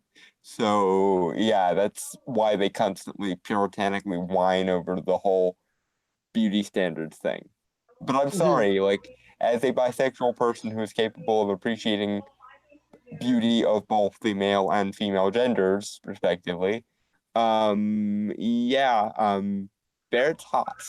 So fuck you. Yep. Sorry, I turned my brain off for a bit. It happens anytime someone says toxic masculinity. Oh, look, Rabbit's brain just turned off again. Yeah, Um, no, I totally get I totally get where you're coming from. But see, this is the thing, and this is why I'm glad that I'm here. Like when when other people see stupidity, their brain shuts off. When I see stupidity, my brain goes into overdrive because I need to understand, dissect, and eventually obliterate the stupid. Kill yeah, it with logic. he goes into fifth gear. I just woke up. I'm already thinking to myself, I'm too sober for this shit. Why, thank you, Jay. Well, Jay, you are our favorite drunk Irish bastard for a reason. So Wait, I just realized Rabbit is not a mod on my channel. And I'm like, wait, why is he not a mod? this needs to be fixed immediately. Exactly. This is my first YouTube friend. It's normally because he's not around. Um. Oh wait, I think I screwed up. Yeah, he's not as often in the chat as I would expect him to be, considering how long you and he have known each Uh, other. it's mainly because of a schedule conflicting. He's just Yeah, normally not I haven't talked to him around. much. I think the only time he and I have been on a stream together was during the Castlevania season 2 review, Yeah, if I remember probably. correctly. Yeah, that was the last But time you guys were together. he seemed cool during the period where he was on, so Yeah, he should definitely be a he mod, is. especially because I think you gave Eric rent privileges, didn't you? What? No, I didn't. Didn't No, you give God, no. Eric rent privileges? No, I, I didn't, oh, and I never will. I thought you had. But then No. again, he has rent privileges pretty much everywhere. He has rent privileges in Anglantine streams and in Comics Edition streams, I think. Yeah, Rabbit's normally busy. What a great season. But it's been resolved. It's been fixed. Rabbit is now a mod. Congratulations. Um. Anyway, back to Final Fantasy VII. Um. The one thing that's actually kind of funny about the Kotaku article, despite Barrett's brash nature most of the time, because he cusses a lot and he's kind of a ruffian and throws his weight around. Yeah, He's because just a he's very very huge sweet and dad. jacked and hot. So Yeah, he's just a sweet dad who wants to care for his child or adopted child. I can never remember what Marin is. It's been a long time. I yeah, think that he adopted her, but I can't remember this for will sure. be resolved when we both play 7 again at some point. Probably. Um, but he's just a good guy. Uh, That reminds me, this coming year for Christmas, I really should get my brother into Final Fantasy because he's a massive gamer, but I don't think he's ever played any of the Final Fantasy games. yeah, have him play one of them. Yes, and I always You try to want a encourage recommended list? the geekery. So, like last year for Christmas, I got him one of those new retro Nintendo console things that you can like Oh, plug into the TV and has all the classic Nintendo games pre-downloaded onto it. oh, He really enjoyed that, which I liked because he's very hard to please with gifts. So I was determined to nail it, and it seemed like I did. Yay! yeah. Get him to to play one of the Final Fantasy games. Yeah. Just make sure that's not 13 or 15. No, no. Those ones should be avoided at all costs. Yeah. Seven's good though. Especially for a first experience, that's not a good choice. Yeah, seven's good though. So maybe I'll start him with Final Fantasy 7.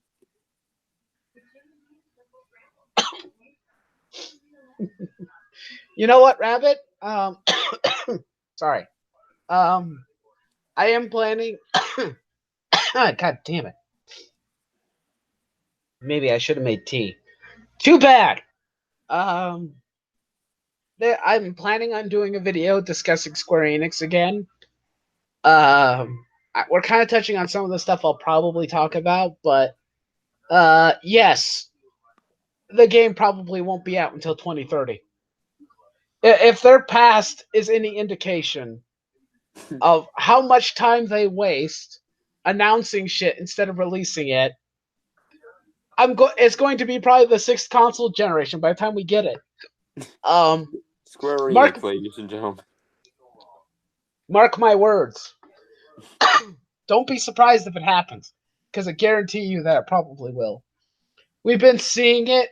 I mean, when was the last time it was announced prior to just last week? Like almost over 2 years since people had seen anything new.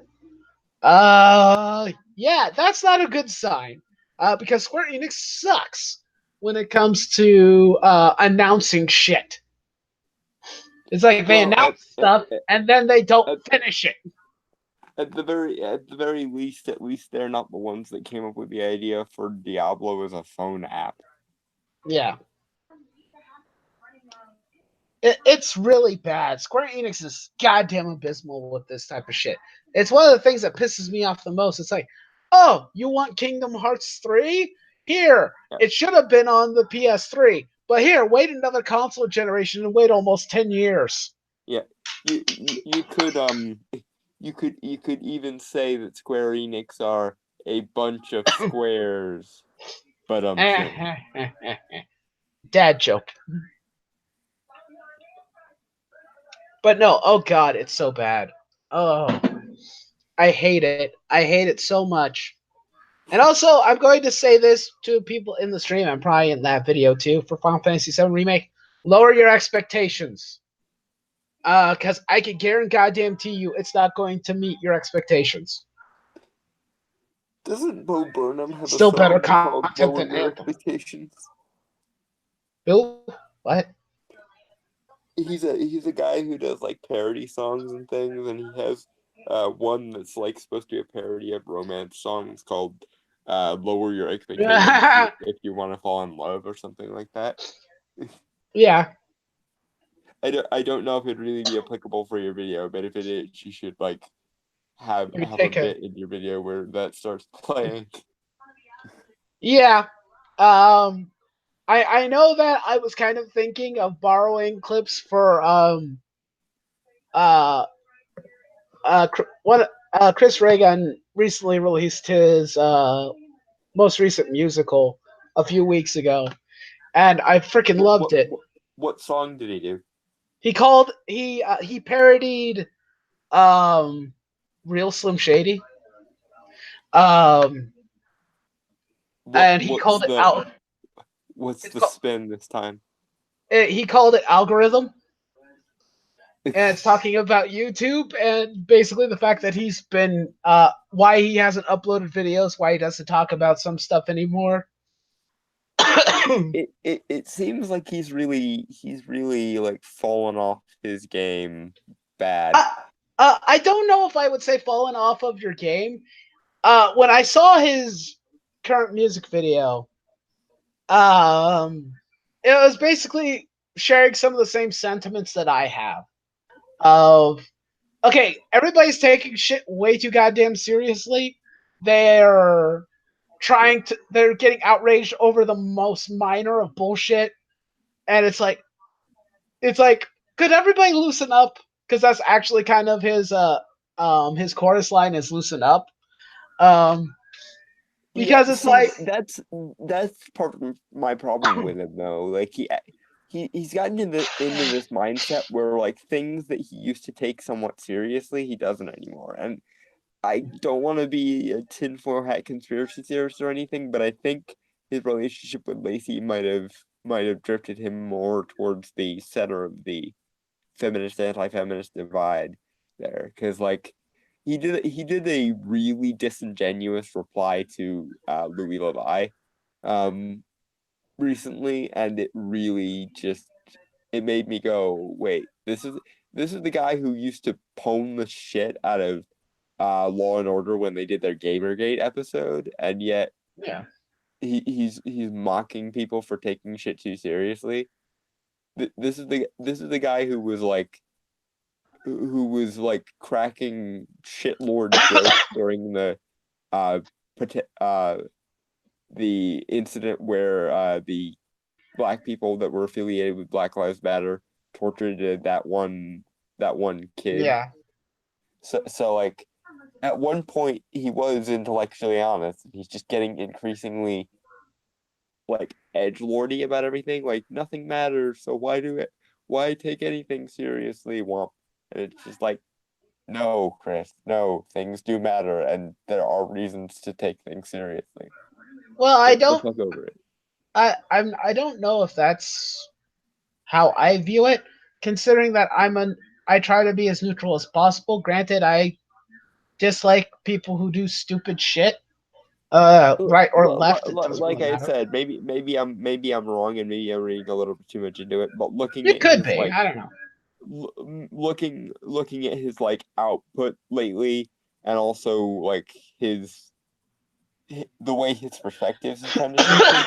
I wonder if he's just kind of it's kind of seems like do you remember Spoonie used to be the guy that used to be a contributor on what was at that point that guy with the glasses Oh and how yeah, he I kind of know about him. I didn't watch very much of his stuff, but I know um about him. well at one point he kind of got so high off of his own ego that he sort of started dismissing everybody else's shit. Yeah, And it seems kind of like Chris has started doing that. And I feel really bad for him because I'm sure there are practical reasons why he hasn't uploaded on anything resembling a regular schedule for quite a few years. But and Lord knows I also have issues with uploading on a regular schedule, so yeah. fair enough. But Well, like, I mean, if you look at Chris has the same problem. Um, I mean, the last musical he did was in 2017. He even mentions it in the video. yeah, That yeah, and that's the other thing. His musicals used to always like nail it. yeah, Like I still listen to his version of The Times They Are a Changing yeah, uh every now and then, and also his parody of Under the Sea called yeah. Come Be PC. Uh and of course we didn't start the so just Well, I mean, here's the thing. Chris has been doing that type of content and those types of videos for considerably longer than some of us have. And yeah. the way that he in his algorithm video, the way that he seems to be responding to a lot of this is that I think it's kind of like he's like an old war veteran. He's been doing it too long, and he's at that point where he's just like, "Ugh, when does this shit end?" Um, Like I said, I think it's more that he's kind of gotten in his own head yeah, and it could be just bought into a little bit too much of his own hype. Again, that's not. I'm not trying to cast any dispersions on the guy, but it does seem hmm. like that's the way he's well, gone. well, I'm I'd love to be wrong because Chris used to be one of my uh, favorite people in regards to I like still the think that anti-SJW side of things. when he does do some videos on an occasion, he does. I do still think that he does do his own brand of shit posting. But I mean, I think he's obviously he toned it down, and that could have been because of like how YouTube has responded to a Yeah, lot of maybe. edgier content and whatnot, and he had to adapt. Well, And it always used to seem like his shit posting was to make a point, whereas yeah, now it's like he shit posts and then because people expect him to make a point, he'll like tangentially relate it to a point. And it's just like I much prefer like I prefer jokes that actually like have a point to them. Like I yeah, I I, I always point out that funny because it's true is infinitely more funny than funny because it's just absurd. Um, mm. so I could see that. Um, I don't know. Me personally, I kind of felt like his video encapsulates a lot of how I feel about some of this shit. I mean, and we're again, talking about I like haven't what watched happened. this particular video, so Yeah. maybe when I watch it, it'll make things click back into place. Maybe. Yeah, maybe. I don't know. I do love his. I always have loved his musical episode or his musical videos. So Yeah. maybe he made another great one. Who knows? I mean, I thought it was kind of funny because he's referencing a lot of the shit that's been happening on YouTube. And he does mention the fact that he kind of, considering, like, we've seen his schedule, like, when he posts stuff, it's like, we're lucky if you get him at all for, like, months. Yeah, like Um, 6 months can go by and not a single hide nor hair or it's like, scene of Frega. where's Chris? Chris, where are you? Where are you hiding? And it's pretty much, uh, in the video, he pretty much states that he basically says, I guess I really didn't care about the news or the views, because he was over it. He was bored or something. That could be why his stuff has changed or why he's not posting as frequently because I feel the same way sometimes. Like I'm repeating myself. Uh, Mm-hmm. you can only manage to make funny jokes at the expense of a certain level of stupidity for so long. No, but I mean, on the other hand, though, fucking Sargon is running for office in the EU, Yeah, and like the honey badgers are suing the Mary Sue for being disingenuous fuckwits, yeah. and like I don't know. I've always been on the side of like the the humor's great, but we do what we do by telling jokes, but the stuff that we are talking about aren't like we don't do it just for the lulls. We do it because we have a point to make and try to make that point with lulls, as opposed to just nope, I'm just lurking and when I get bored I'll stop doing it. Like no, like the shit becomes no less Orwellian or thought policing or bullshit just because you get bored one day. Sorry. Well, Put your metaphorical money where your mouth is here. mm, And again, that's mostly just my sort of slant on things. I prefer to just kind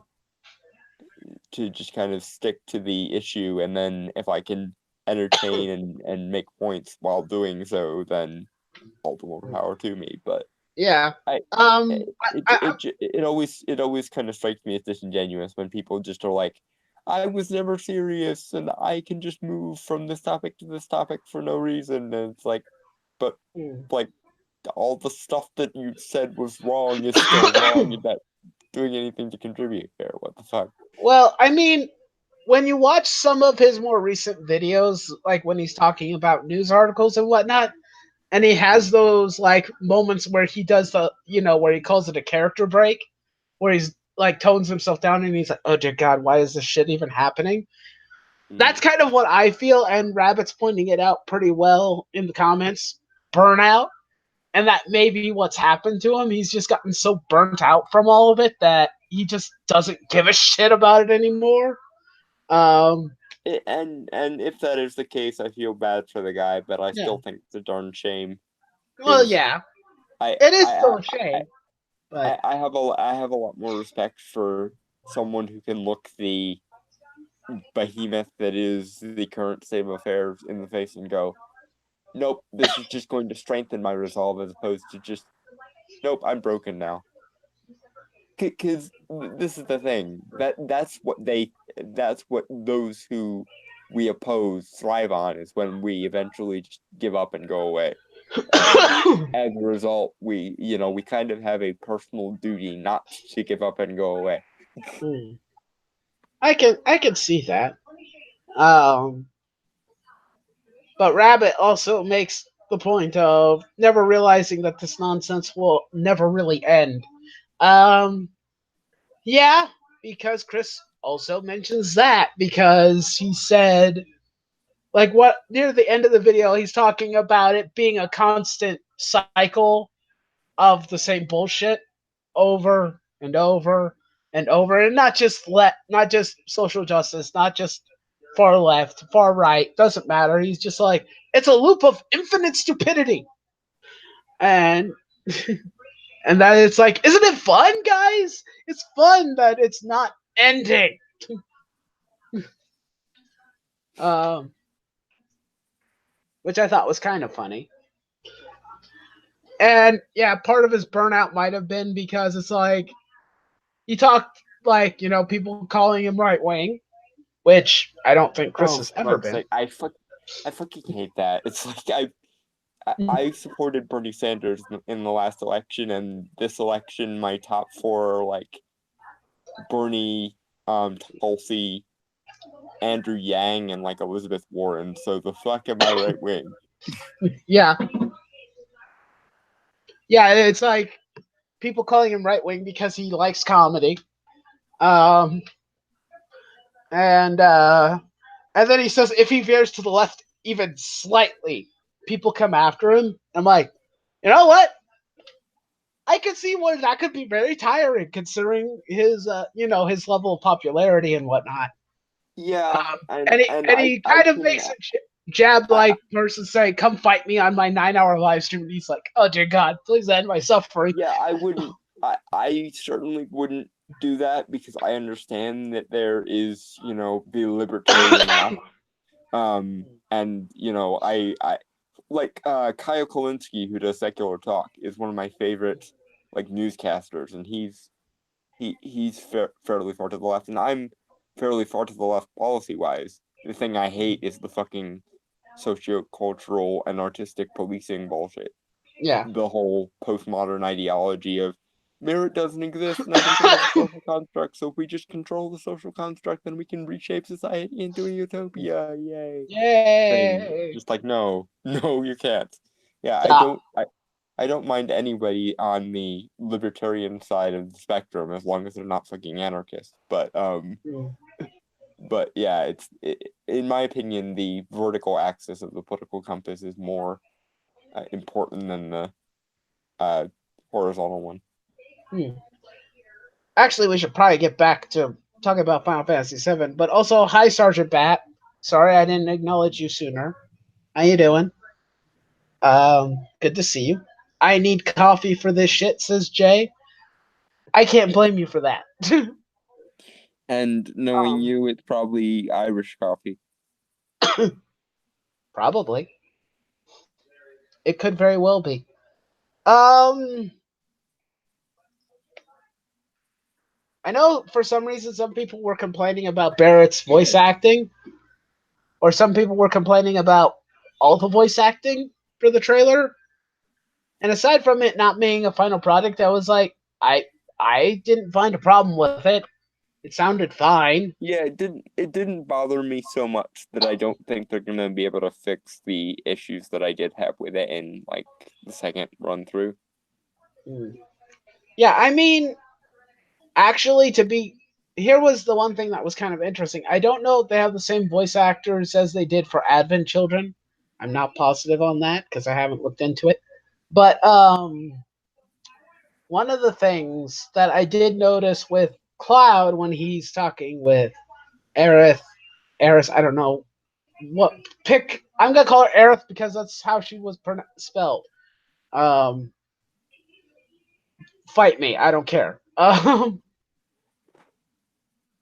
The and in Advent Children, the voice actor sounded like he was depressed all the time because that was what they did for Cloud. They was like, oh, he needs to be more sad and mopey and be an edge lord. I'm like, please, dear God, stop. Um, that's not Cloud. This is Cloud's emo phase. Why the hell are we going back to his emo phase?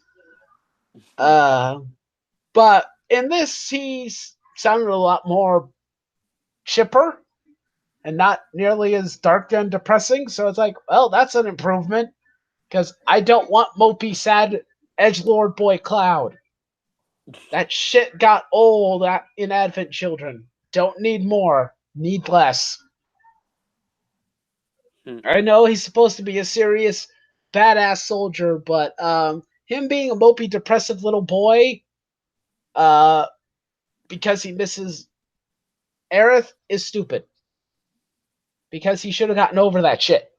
Yeah, you Good want to night. do a mopey, edgy character right? Just look at Prince Zuko from Avatar: The Last Airbender. He moped constantly and was still a well-rounded character with reasonable Yeah. like. Funny thing is Final Fantasy VII already had their emo edgelord. His name was Vincent. The guy literally was. You literally had to find him in a coffin. You can't get more Is edgelord. is Vincent even in the new version? He should be, because I'm assuming everybody's going to be involved. If they're not, I will be thoroughly disappointed. Hmm.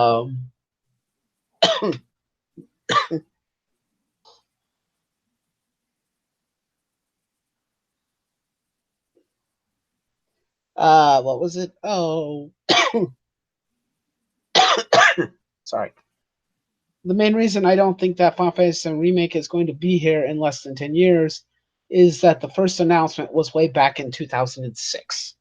Yeah, it's probably not going to be here anytime soon. We're going to get more information in June, but that more information might be, oh, we're It's been working on it, delayed for guys. 5 years. It's been delayed for another 5 years. Don't worry, it's coming, guys. We promise. It'll be here for the 30th anniversary. We swear. Uh, because Hmm. just you guys passed up on the 20th anniversary. I don't know, maybe it'll make it by the 25th anniversary if they actually get the goddamn let out and make a game. Stop hyping your shit, Square Enix, and actually make shit. And actually make it worth playing. That's all I Put ask. put your coding where your mouth is, please. Yes, exactly. What was I thinking? Um, I do think it is kind of funny that people are complaining about spoilers. I'm like, game's over 20 years old. If you haven't been spoiled by it now, people are Yeah, going to spoil it just to it's be a dick. supposed to be a remake, so like they're not even technically like reimagining or anything. It's supposed to be like a straight up updated remake. So Well, just like the Kotaku article, the guy said he never played Final Fantasy VII. And I'm like, one of the and most easily can accessible. we just have a pause to facepalm about the stupidity of a professional games journalist who hasn't played Final Fantasy VII at this But point? but but but feels the need to talk about Final Fantasy VII. Yeah, like feels the need to talk about a game, has never played the game nor has much interest in Final Fantasy yet. Yeah, Gets must to talk about Final Fantasy VII, gets and to traipse about with all the pseudo philosophical gobbledygook of how it's toxically masculine and stereotypical and this and that and the other. It's like you are a very sad person, aren't you?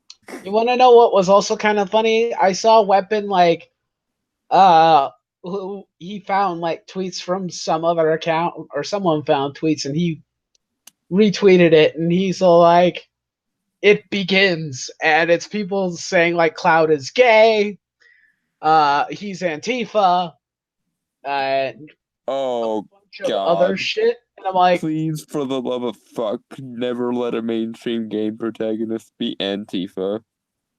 he's not. Okay? I could debunk that. I can put up with a lot of shit, but that would literally break my brain. Why? Because he destroys reactors, Mako reactors. One, it's his job. He's paid to do it.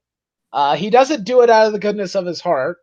So he's not doing it for the cause. He's doing it for a paycheck because he's a mercenary for hire, for God's sake. Um, and what else? Oh yeah, if Avalanche is any form of a terrorist organization, they would be eco-terrorists, not political terrorists. Although there is a certain faction of Antifa that there's crossover between I'm those sure two there kinds of is. ideological fuckwits, And honestly, I don't give a shit. And also, Cloud is which not in and of gay. itself is kind of facepalm inducing. It's like Yeah, how do you fall off of the edges of these of two radical ideologies at once? yeah. And also, I just thought the one part, it's all like, wait, Cloud is gay? Nope, not last time I checked, considering that he has a hang up over a woman. Uh, I don't think so. Not And last time even I if checked. and even if you wanted to leave open the possibility that he likes men for the new one, once again, and I hate to be harping on this because it makes me kind of sound like an SJW, but bisexuality exists, you stupid fucks. Stop Mm. changing character sexuality from entirely straight to entirely gay like you can just flip a switch. That's not how sexuality works. If you like one gender and then you discover you like the other gender as well, that is bisexuality or pansexuality, depending. But still, like, you can't just flip a switch and go from straight to gay like it's nothing. Yeah, that's That's neither how sexuality nor how math works. 1 plus 1 equals 2, jackasses. indeed. But yeah, I thought that that was funny. My response to his weapons post was, you know what? These people don't deserve Final Fantasy VII remake. Remake. For that matter, nobody does. Let's cancel it. You don't deserve it. None of you do. I don't deserve it. Nobody deserves it. If you're gonna turn it into a shit show, no one deserves the game. You can all go fudge right off. Go and play the old one and get off my lawn. Basically, I'm feeling like an old man at this point. Um, Selfish little shits. Stop trying to make it about you and shit, and just fucking play the goddamn game when it Yeah, comes out in like yeah, 20, 30 years. but you know, of course, telling an SJW not to insert their moral ideology into everything is like trying to tell a terrestrial vertebrate not to breathe. They can't not do it. Well, I know that, but I'm saying that because, like I said earlier, that everyone's going to have to lower their expectations because there's a very strong possibility that Square Enix will find a way to screw this up Yeah, because they always do. They yeah. did it with 15, they did it with 13, they did it with 14, and it took a nuking of the entire game and a rebuild from the ground up in order to make it work. Mm. Um, Square Enix's track record is not good. Current Square Enix is shit in almost 80% of everything that they do. They're shit at announcing. They're shit at getting stuff out at a decent time frame because they waste so goddamn much money and resources on so much other shit that they don't even need to do, like building their own engine. You don't need to do that, Square. Unreal Engine is a thing, and you can get it for free. Please stop. um, just buy an engine for God's sake. A Square possibility, you just say? like cease operation for 5 years and come back when you have all your shit sorted out because you very evidently don't have it sorted out right now. Yeah, because every game that they've released that's supposed to be for a major franchise that they own has not been very good or very well received. 15, not good. I don't know the general consensus on Kingdom Hearts 3. Um, because I kind of avoided any form of reviews because I just want to play it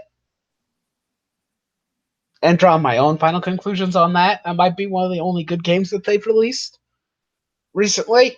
Uh, they screwed up Star Ocean 5 from what it sounds like Mm. because they didn't bother to actually work on it for very long. They did that. They did a poll like several years back where it's like, okay, guys, you tell us what you want. What games do you want to see? Where do you want us to take the company? Basically, what games do you want to see? A lot of people said Star Ocean. We get Star Ocean,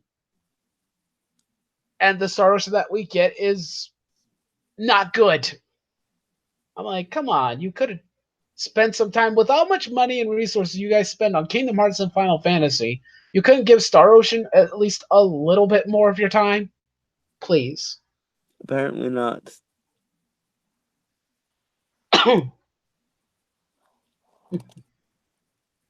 Elder Scrolls Online and Monster Hunter World will never fail me. That's true, Jay, because they're both fun games, I'm sure. Well, Monster Hunter is. I know. I've never played Elder Scrolls Online. I think it comes down to the fact that Square is tired of making Final Fantasy games and just uses the moniker to sell the title. Probably. Um, I'm just my thing would basically just be lower your expectations because it kind of screws something up. Garen goddamn to you. Something will not work for some. Is someone talking about you, Dalton? Huh? I was making a joke.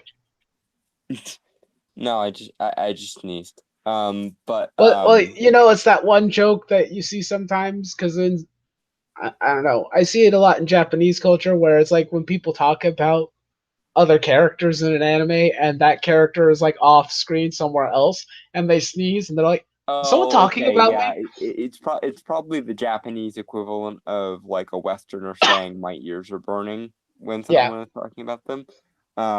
So that's probably what that is. But as far as Square Enix, yeah, that's terrible. On the plus side, though, on the plus sort of video game end of things, Detective Pikachu is a pretty decent movie, I haven't seen and it yet. it's really fun and enjoy.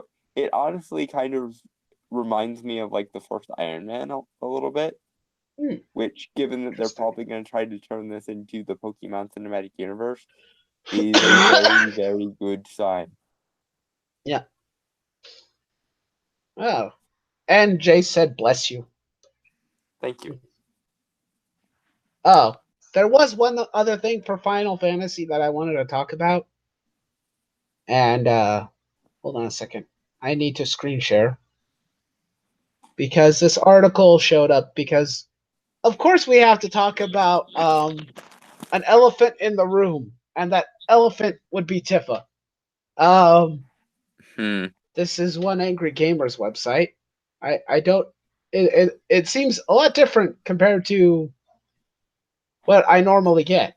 Um, but that being said,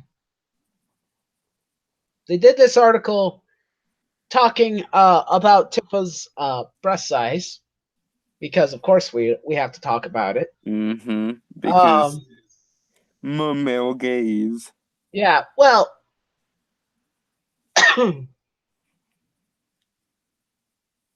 people have been talking about this even before the most recent trailer. Mm-hmm. Because some people were kind of curious, like about a Yeah, couple of years ago. because all of the sex negative feminists were dreading it, I'm sure. Yeah, I don't know if it was entirely because of that or if it was. It was probably part of it, but was it as intense? I guess you could say. Well, But this is the thing. The feminist perspective on things are almost never actually popular in grassroots yeah. scenarios. Where they're popular is places of prestige and influence. That's why it gets jammed down everybody's throat, regardless of whether or not most people don't give a fuck and or actively oppose this shit. and well, yeah, this quote here. Will Tifa have an SJW poo production in the interests of realism? Um. Uh, Okay, okay, but I haven't. really. Okay, so realism in and of itself is its own well of stupid because when people say realistic, what they really mean is grounded and boring, as though the universe in which we find ourselves doesn't contain things like, you know, quasars and black holes and all that other cosmic shit, or, art and beauty, or philosophy, or any of the other weird, complex things that our world contains. When people say realism, they're basically strawmanning all of reality as like dingy gray stone cuboids of like generic cubicle jobs. Yeah. And no, you certainly don't get to. get away with a straw man like that, especially when it's a straw man of all reality. Fuck your unnecessary appeal to the authority of what you define reality to be. And here's the thing though. My problem with this article, because I actually don't, I haven't full. I should probably fully read it, but the Cliff's notes that I got from other people talking about this, um,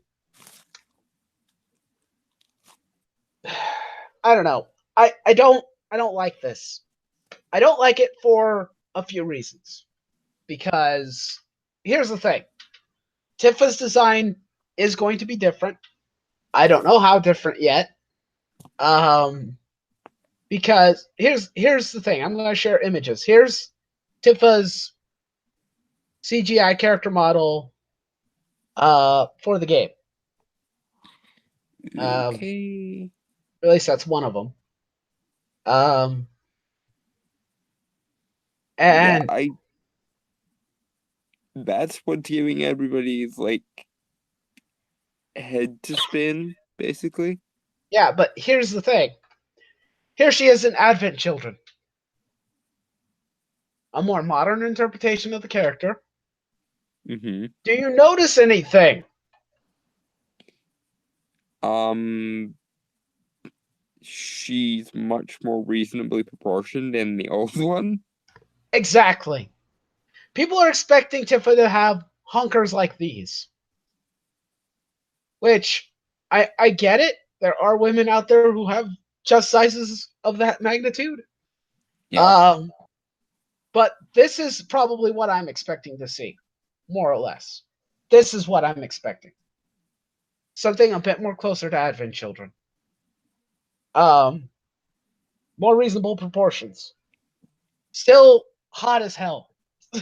No matter what anybody tells me. Yeah, Don't no, give a that's shit. still a strikingly attractive woman there. Yeah, doesn't matter. So if people are going to create a shitstorm over her chest not being the same size it was in the original game, dear Lord, guys, have you even been paying attention? Yeah, Um, at least they're coming from a place of genuine fanboyism though, whereas the people who are bitching about her breast size because it's too big are just coming from the usual feminist orthodoxy point of view. yeah, but my thing is that her design is probably going to look more like Advent Children anyway, Yeah, and because that'll Aerith be looks that'll more be like Advent Children. yeah, Aerith. that'll be definitely more reasonably proportioned and more, and hilariously enough, I think even that will get a bunch of SJWs hot under the collar. Yeah, it's going to get It's the still too SGWs. sexy, Yeah, nope. it's going to piss them off, but it's going to piss off the other people too because they're expecting Tifa to have, as Rabbit is putting it, bodacious ballistics. Yeah, um, I guarantee you, I'm going to predict the future right now, guys. I, proceed. I'm going to predict the future. One angry gamer is going to see an image of Tifa, and they're going to write a shit article about it. And they're going to do the same thing that they did with Mortal Kombat. They're going to lose their.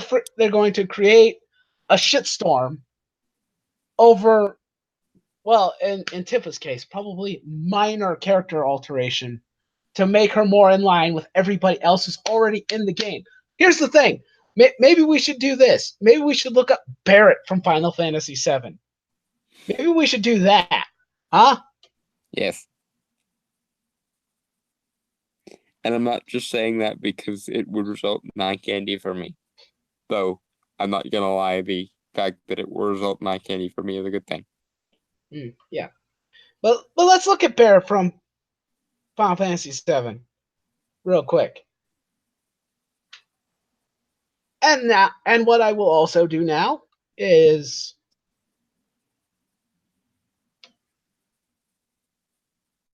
I will find an old image of Barrett from Final Fantasy VII.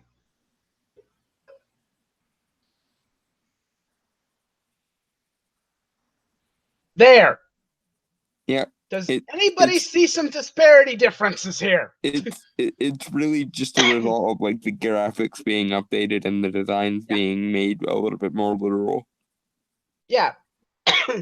Bringing it up to a different to the newer Square Enix standards. Um and I don't hate either of the designs. Both are fine. I like this looks fine. He's Yeah, still ripped, he's still jacked, just not cartoonishly jacked as if he's Popeye the Sailor Man. Um yeah. No, both are cute, but the newer one is definitely more sexy. yeah. And a more, I would say, more realistic in the sense of I could believe this to be an actual human character in a video Yes, game. I will definitely be casting something like that in my next mental fan fiction. Yeah, there Don't you judge go. me. Yeah, it's like, and this is Tifa from Advent Children. Same thing. I guarantee you the characters are going to have alterations and look different because technology has evolved, it has changed, Square Enix has changed, Final Fantasy has changed. We're going to see something closer to. General aesthetic standards have Yeah, changed because literal translations are now more possible. yeah, and people are probably going to complain about Yuffie too. This is probably what she's going to be remotely look like. Um,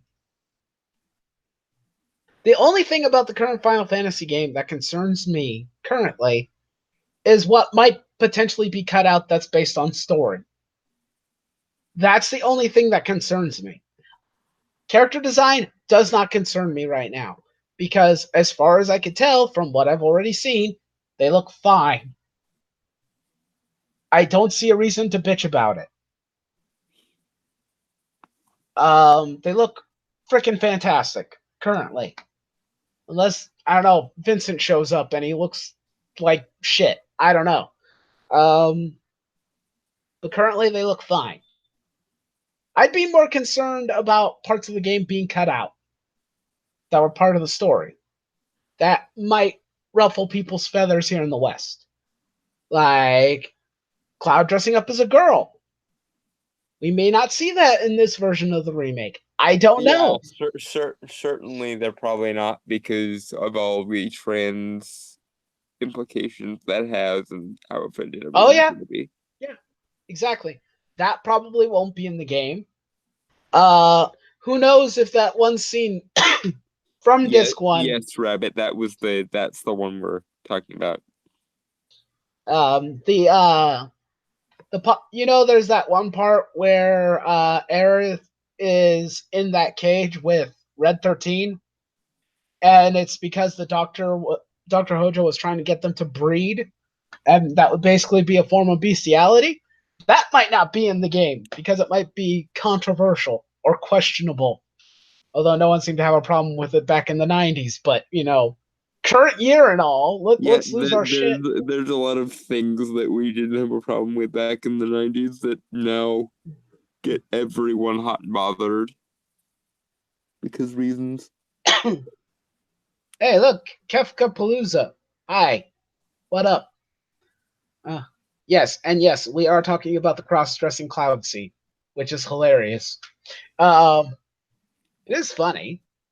It Still was one funny. of I don't know why it happened in the game, but I did find it comical. Um, I'll be honest, actually. When it comes to One Angry Gamer, I don't. Sometimes they're decent, but in particular, I think it's Billy D that I have a problem with. He is the editor, and I think most of his articles are too hyperbolic for my personal taste. Because he rode that freaking shit with Mortal Kombat. It's like, oh look, boob gate. Yes. Hmm. Or maybe just lowering your expectations or accepting the fact that characters are going to look different. It's like if you're going to bitch about this type of stuff, you know what? If I if people are going to do that, I'm gonna go full circle on their asses right now. Like, you know what? This is not the Final Fantasy VII I wanted. I wanted everybody to look like Popeye the goddamn Sailor. Where's my original Final Fantasy VII designs? God damn it. I want it now. You see, I can play your game too, only I'm more funny about it. At least in And my you would personal. actually have a more substantive point, I think. Yeah, considering that. Here's the thing. I like to be artistic. I've drawn characters of my own. I've drawn characters from fictions, you know, all sorts of different characters and stuff. And me, for characters that I've made when I was like very young or when I was a teenager, have significantly altered and changed over the course of several decades. This is a natural progression of how characters alter and change when it comes to design. Do not come to me and tell me that because, you know, Tifa doesn't look like this. Basically, just don't, I don't know, just don't be all bitchy about this. This is not important. I'm more concerned about the story. um, I'd be okay. I'm okay if Tifa ends up looking more like this. I don't mind. This is not a negative for me. And Yeah, consider, it's not like with cow art style animation where the animation standard has objectively been lowered in a bunch of like verifiable ways. This is just I can't get off to this as easy as I could at one point. yeah, And sorry, but no one has any obligation to make it easier for you to get off. Sorry. yeah. Because Granted, here's, it's nice when people are cooperative, but you know, beggars can be choosers sometimes. yeah. I mean, here's the thing. The reason why I'm going to do my best to probably defend Square Enix's creative decisions with Tifa. I mean, unless she ends up looking flat chested or something, then I'm gonna probably scratch my head and go, "What the fuck?" Yeah, then that's definitely some feminist pandering going on there. Yeah, but I don't think that's going to happen. Um, if they did, they know that they'd lose sales too. So Square Enix is not that stupid. Because let's be completely The honest, question considering though is not whether that they're that stupid, it's whether they've bought into that moral zeitgeist enough. unlikely. Considering here's the thing.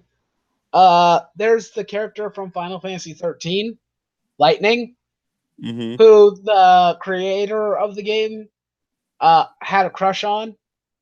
Basically, he ended up falling in love with Lightning so goddamn much that she got a bust increase, not a decrease. Um, by the second game, she had at least increased by 1 cup size. God damn, I Because love Japan. yeah, so are they gonna go tilt the other direction? I doubt it. Um, Plus, don't they or China have a word for SJWs that's basically like China does. meddling Western teenager, Yeah, more or less? China does. I don't know if Japan uses it or uses something similar, but to be honest, It honestly wouldn't surprise me yeah, if um, Japan had a version. yeah, they probably do. To be honest, I'm not too worried about Final Fantasy VII Remake. They've milked the game so dry that there's nothing Square can do to it that'll upset me anymore. That's kind of true too. They've milked the franchise dry for so goddamn long. Um, yeah, if the game turns out to be utter shit, it's like, well, saw that coming. Um, or if it, you know, it doesn't reach everyone's expectations, it's like I freaking called it. I goddamn called it. I can use the Razor Fist meme. Fuck you, I was right. Fuck you, I was right. I Fuck you. can, and I swear to God, if everybody like loses their shit over some of the more minor things, or it's like they took this out, they took that out, they did this, they did that. I'm like, fuck you, I was right. If I had a spinning chair, I'd do the same goddamn thing. I'd put myself on camera and I'd do it. Honestly, we should we in this sort of side of the community should make an effort to talk to Razorfist more because he's awesome and he would be a really great guest on a lot of live streams, I have a feeling. Yeah. I wish that I could talk with him. I don't know if I agree with him entirely on everything, but of course that's No, the I case with mean everybody. But he's a little bit too much of a right-leaning libertarian and in to yeah, uh, for me to agree with him on everything, but he's sensible in all the ways that I require one of my yeah. go-to commentators to be in the kind of the same way as Sticks, Hexenhammer. I don't agree with Sticks on everything, but I still watch his videos pretty much every day. Yeah. I think what was it? I think when I saw Razorfist stream with World Class Bullshitters, I was like, "Oh, hello." That was pretty fanboyish of me back a couple years ago until I kind of stopped watching Bullshitters content for the I, most part. I really want at some point for us to do like a live stream on the Shadow because the Shadow's like his favorite superhero. Yeah. So If I was I think he would have a lot to contribute to a conversation Oh, with me. probably way more than I do. I like the Shadow, but I don't know nearly as much as he does. Um, I need to catch up on the Shadow. I've read some of like the older pulp stuff, but I haven't yeah, read any like I haven't read most of the stuff he recommended on his Shadow recommendation video. right. And by the way, thanks Razor Fist for all the recommendations.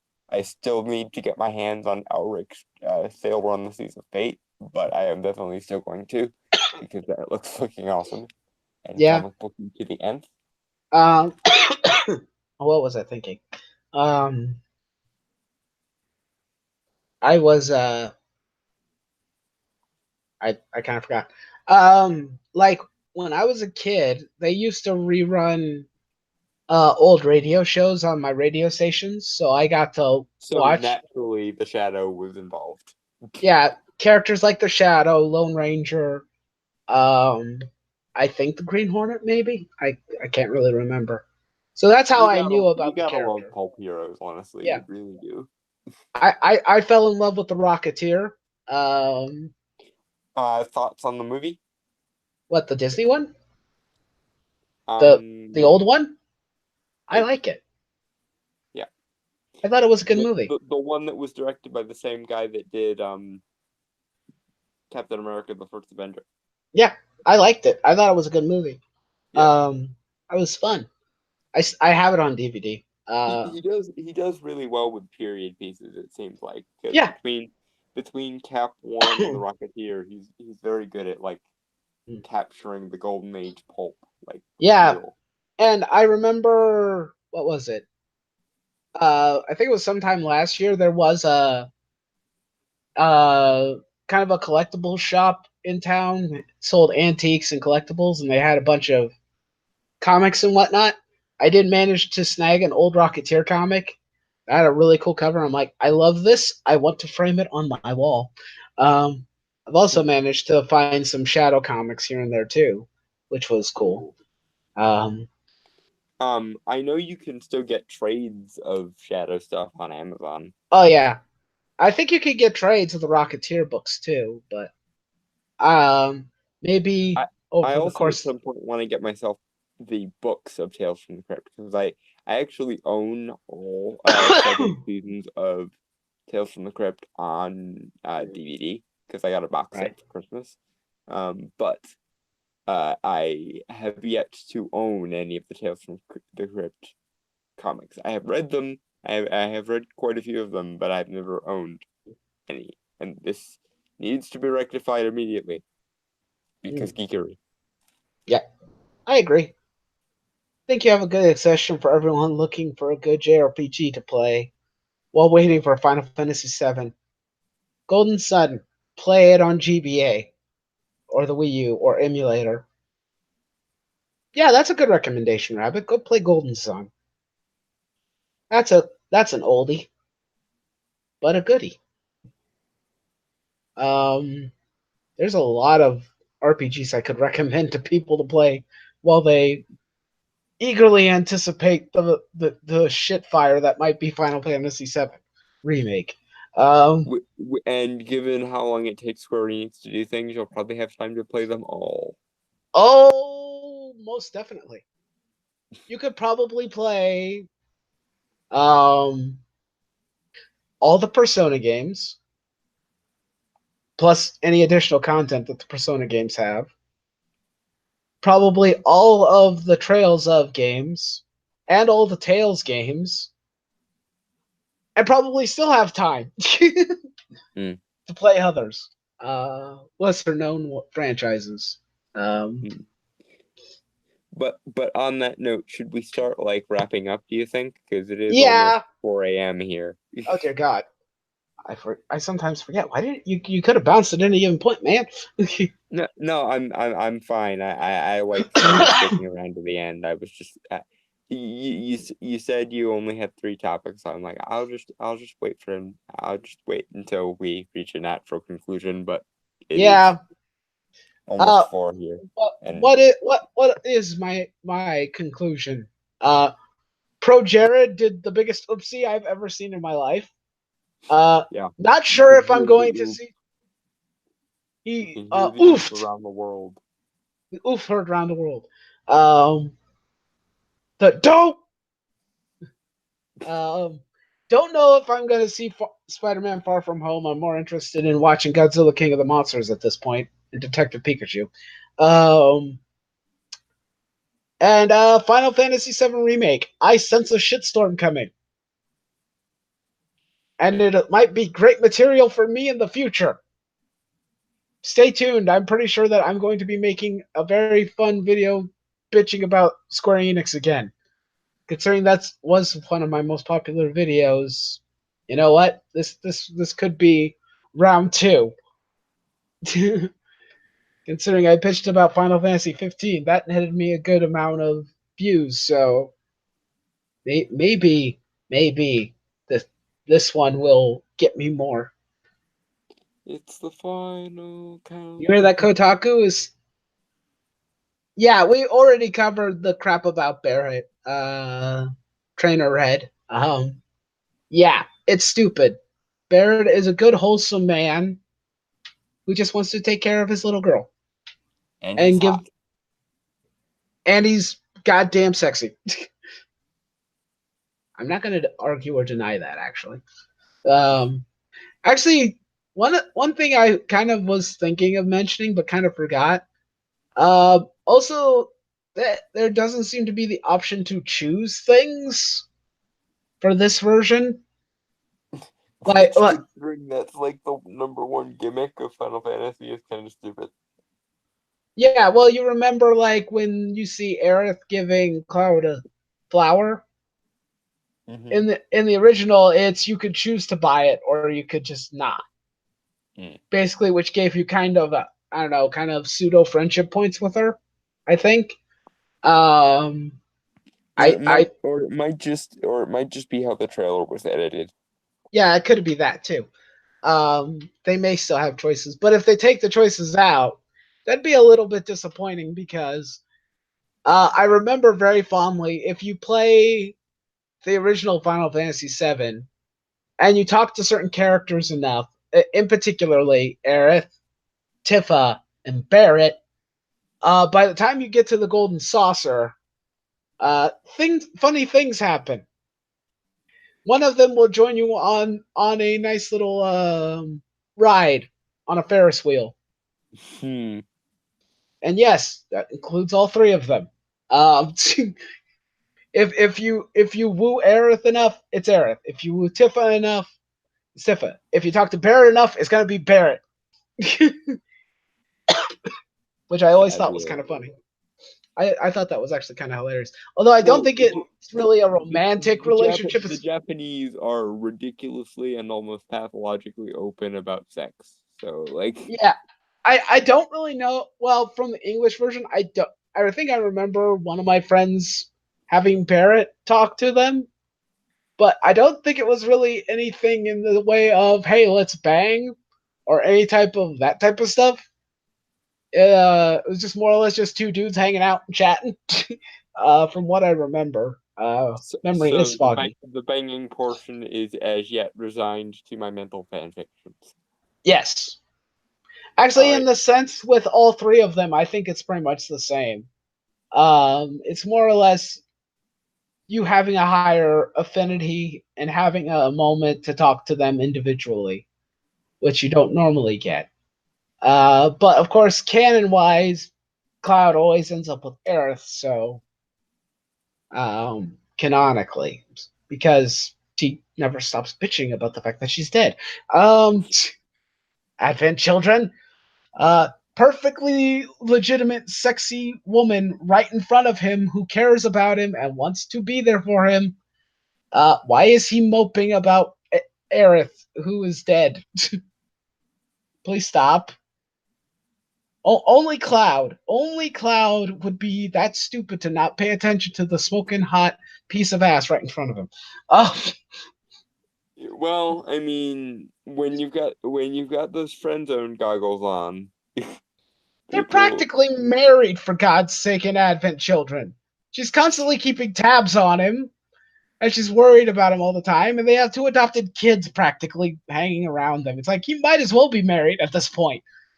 But Why does Scott Pilgrim uh decide he wants Ramona Flowers over knives? Because stupid, yeah, stupid. basically. Have what wanting what you can't have. You can't have Aerith. She's dead. Also, she's your mother. Kind Well, of. it's also, and I can understand this to an extent, it's hard to see people who you consider friends as romantic interests sometimes. Well, yeah, I can kind of see that, but I don't know. Considering that Tifa's been relatively open about the fact that she likes him, so I don't know. It's a little weird. He meets one random strange girl who sells flowers and is automatically smitten. I guess stranger things have happened. Mm-hmm. I guess I don't know. Me personally, I always go for Tifa. So Aerith, even when I played the game back in the past, Aerith was usually relegated to the back of the line. I rarely, if ever, used her, and not because I knew that she was going to die. That wasn't the point. I just rarely used her. It's like, oh, you're so cute and sweet. I don't care. Go away. It's like, oh, aren't you a bundle of sunshine and rainbows and unicorns? I want the Edgelord team. Get out of my face. I want to hang out with Red 13 and Vincent and It's kind Tifa. of like the old Fairly Odd Parents meme. Oh, it's so cute, and now I don't care. Yeah, well, that was the case with actually a couple of the characters too. I rarely used Katseth too. Um, he was just kind of there, and he normally relegated the back of the line with everybody with a lot of the other characters. The characters I liked using the most was almost everybody else but Katseth and Aerith. Didn't mind using Yuffie. I didn't use her that frequently, but I didn't mind using her. Liked using Vincent. I liked using Barrett and Red 13 and Tifa. And Sid, because Sid was actually funny. He kind of was a laugh riot, actually. I liked him as a character. Um, very few people talk about him. Um, You think we'll get him back in the new one, or you think they'll drop certain characters? he better be. I'm going to be pissed if he's not in it. If they don't include him and Vincent, I'm going to be very upset because I use them a lot. Um, Sid is like that crotchety old man, character that I like having around. Hmm. Oh, I can't remember he had some really funny lines in Advent Children when he finally does show up, and he's like, oh, what was it? He was bickering and arguing with everybody on the ship. Um, and I just thought it was funny because it's like, yep, that sounds like Sid, crotchety old man, former, airship pilot for Shinra and whatnot, just grumpy all the time. I liked it, but Mhm. but that's just me personally. So anyway, yeah, we should probably close up shop. My throat is Soon, anyway. Yes. pro- my throat's pretty thrashed right now. So yeah, which probably will not help me at all. But oh well. The damage is done. I wanted to talk about shit. I did. You came, you saw, you talked about shit, and now it's after Closing midnight time. your time and 4 a.m. my time and sleep. It's closing time. One last call for alcohol, so finish your whiskey or beer. It's That means closing you, time. Jay. You don't have to go home, but you can't stay here. This is the end. My very friend, the end. The final curtain. I don't know what I'm doing right now. I am incredibly weird right now. Damn it, Wolf, you beat me to the song. Yes, I did. Because I am that good.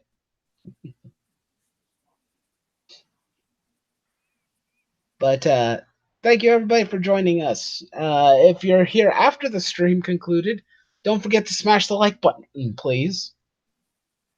Yes. That does help a little bit. And if you guys would also not mind checking out my channel, which is The Authenticator, I would very much appreciate it.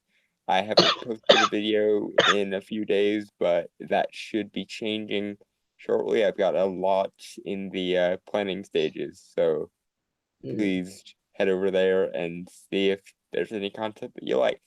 And please, if you do watch something, leave a comment because it can be very annoying when people don't comment on shit. Mm-hmm. Cheers. And stay tuned probably for Square Enix or Final Fantasy Rant probably coming in the future. I don't know when, but considering I've got things I would like to bitch about, I'll probably write them down somewhere. So, It's inevitable. well, it netted me good views before. I can cross my fingers and hope it'll happen again. Can I strike magic twice? Because it is the top viewed video on my channel. Well, I don't know what spell components are you using. What? You mentioned magic with me in the room, and you didn't expect me to make a very sproggy joke about it. Are you Oh, new? good point. Fair point. I just didn't get the joke, so that's on me. Oops. But anyway, yeah. We'll see you guys later. I Cheers. need sleep. Good night.